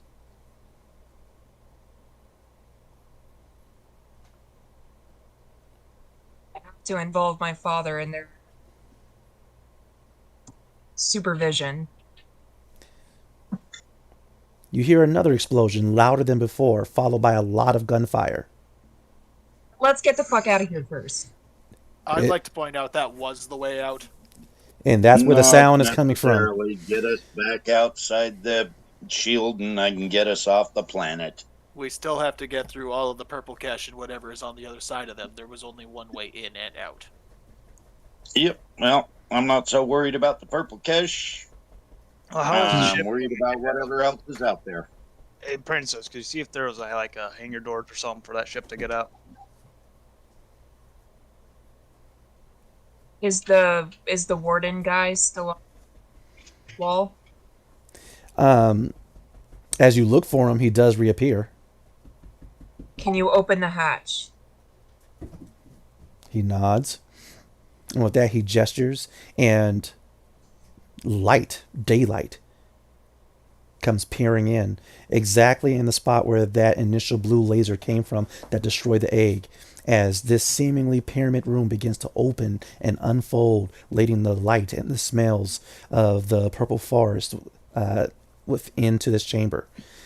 And a lot of heat, as all of a sudden, as your vision adjusts, you realize that the force field is no more. Grabbing my radio in my ship. You also hear the sounds of battle outside. More and more shots are being fired. You do hear the grunts and death moans of the ancient Keshians, the purple-skinned ones dying. You hear another language. Nasiv, you think it may be. To my knowledge, I don't believe anyone else speaks that. Negative for me. No, sounds like Greek to me. Nope. But yes, there's shooting. There are explosions. There are people dying. And now you guys have access to the outside if you can somehow scale this Oh wait, move. I do speak that language. You speak Nasiv? Yeah. Oh! She does. Then you hear a whole lot of military orders to fire, keep on firing, use the explosive charge again, kill these things, destroy these freaks. So, how far up is the exit through the hangar? About 50 feet. I mean, I've got monofilament Regular wire, but transport. I don't exactly have a grappling gun or anything. Then it's a simple toss. I'm gonna see if I can scale with my claws. All right. Well, as for the rest of us, I'm going to try and find something I can use to anchor that monofilament wire and try to throw it up to the top. What's the DC you want for that? I'm not even going to worry about it. Are you trained in athletics? Yes. Yeah, I'm not gonna do that. You just go ahead, attach the grappling to the monofilament wire, you, and toss it up, and it hooks. Righto. Right. Who's gonna be the first one to climb the rope? I guess I'll go first. At least that way. Pardon? It would be good to get our own warriors up topside first. Well, that and I'm probably the least likely to die from getting shot as soon as I come out of the hole. So, I have the gun pointed at the door. Right. Follow right behind Argus, because it's probably better to have the heavy guys go up.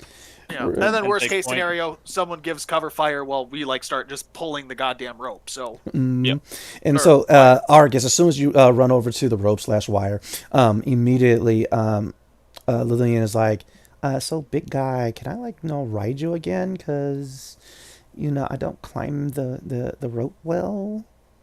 tell you what, stay down here with Jackson, and we'll pull you both up at the end. I must make sure that Lady Tana is taken care of first. I know she's cute and everything, but she's not really your speed. I have no idea what you mean by that, but I owe her my life. Oh, so it's like Little a one, life death who's staying thing. back with me. Miss Tana, climb aboard. Or, and with that, Tom's still looking over the readings, like this is fascinating. Miss And Tana. right. And she goes ahead. She jumps onto your back. All right, and up we go. Brave Stride. You said you were covering the door. Yes. Yes, a lot of the Keshians are coming back. They are panicked. They are frantic, and the shooting has not stopped. Are you going to let them back into the main chamber, or are you going to do something else? Did the door shut? Nope, the doors are open. They tried to rush out, but then after a whole lot of gunfire and explosion, some are still fighting, and others are trying to rush back now.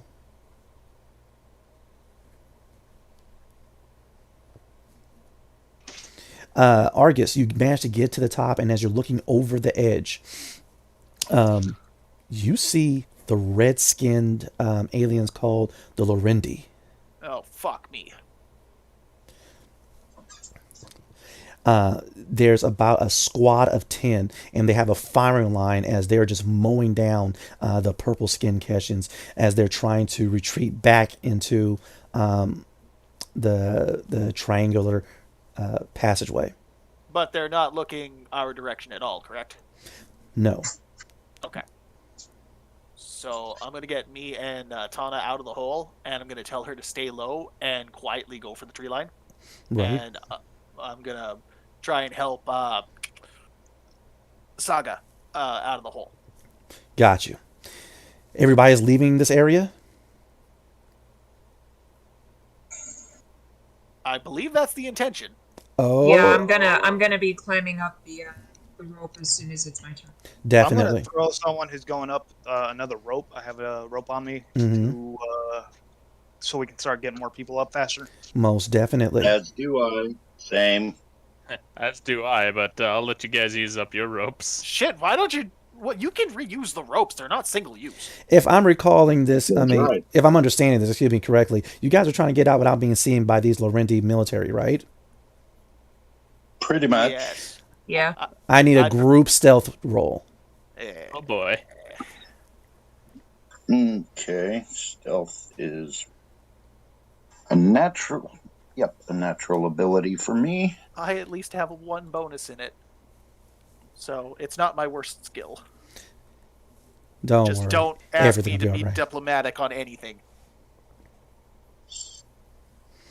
Okay. And so they're coming in.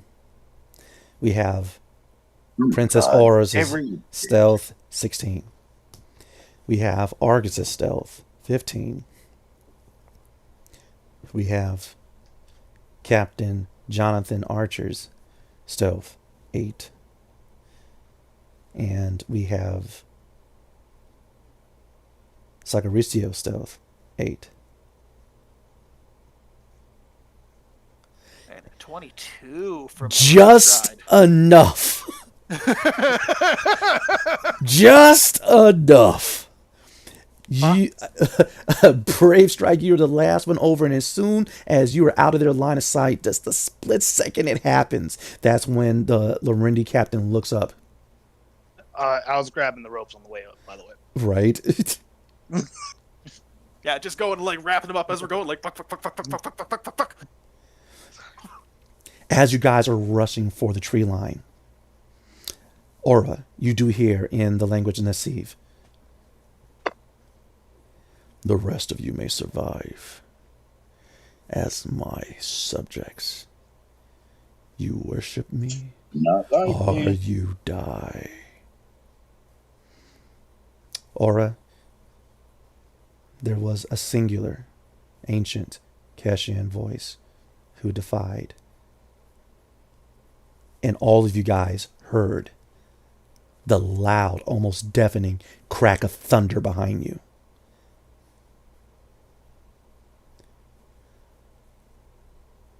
Lights, wind, pressure presses down upon all of you guys as a ship descends from the skies. Do I recognize it?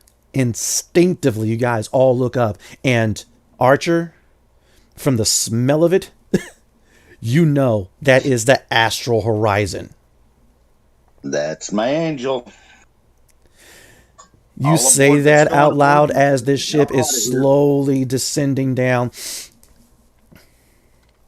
Also, the rest of you guys see a large fleets of ships. Aura, you can tell these are definitely Keshian ships that are appearing, all dotting the skies. Aura, you have the chance. Well, you have the option. You can go with the others. I'm assuming the rest are going to get aboard the Astral Horizon. Or do you stay and wait for your own people? And especially your very upset father, probably.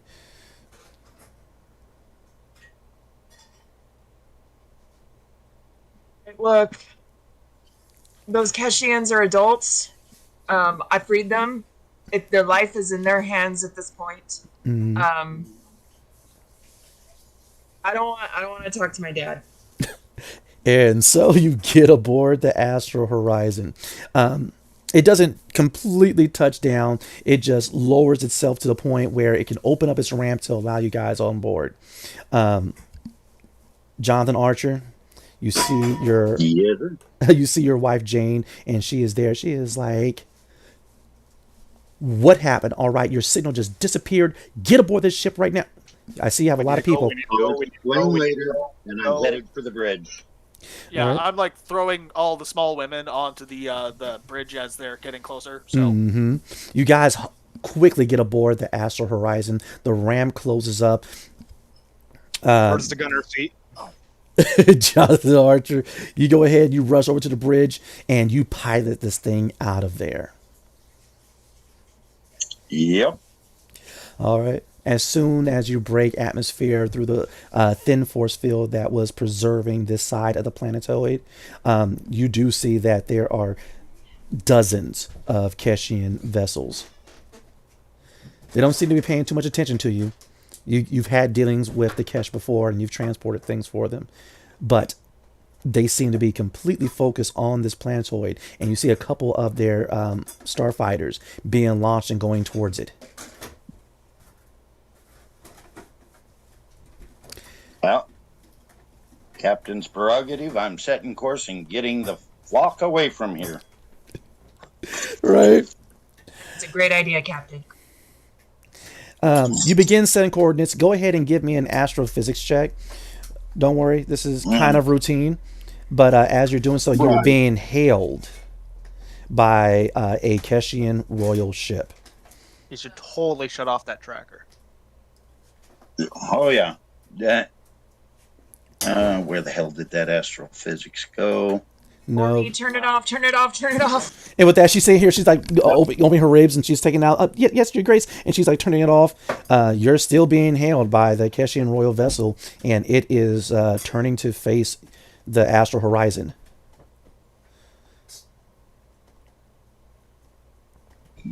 I can talk to him while you get the ship going. Right? Oh my God. No problem.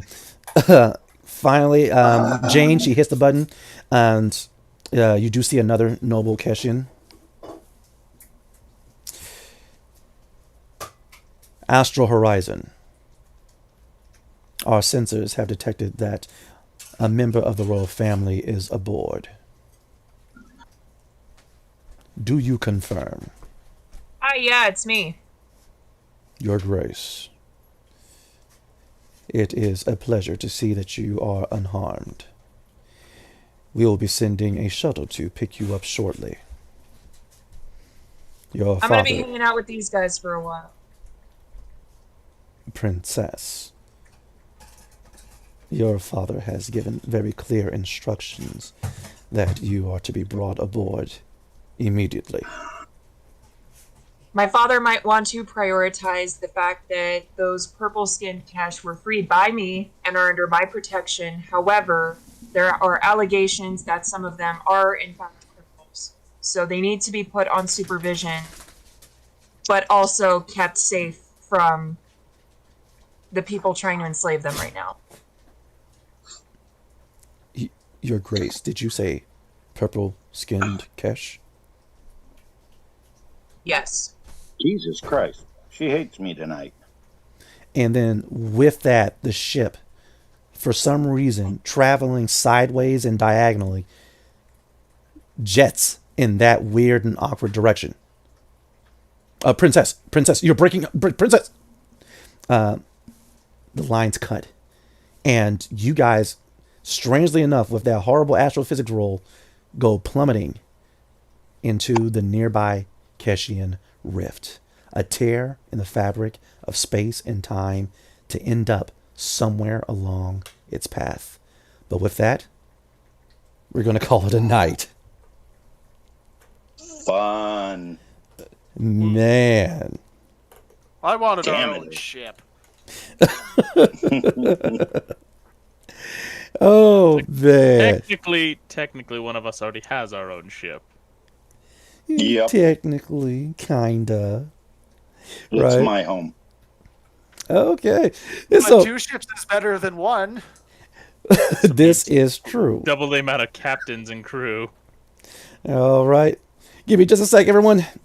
What an adventure. Thank you again for joining us. I hope you enjoyed, and feel free to activate that like button. I want to thank my players, Alloy, Master Draco, Dark Lovely, Tonto Tomahawk, and Typhoon 44, and I hope to see you all back here for another adventure in Esper Genesis.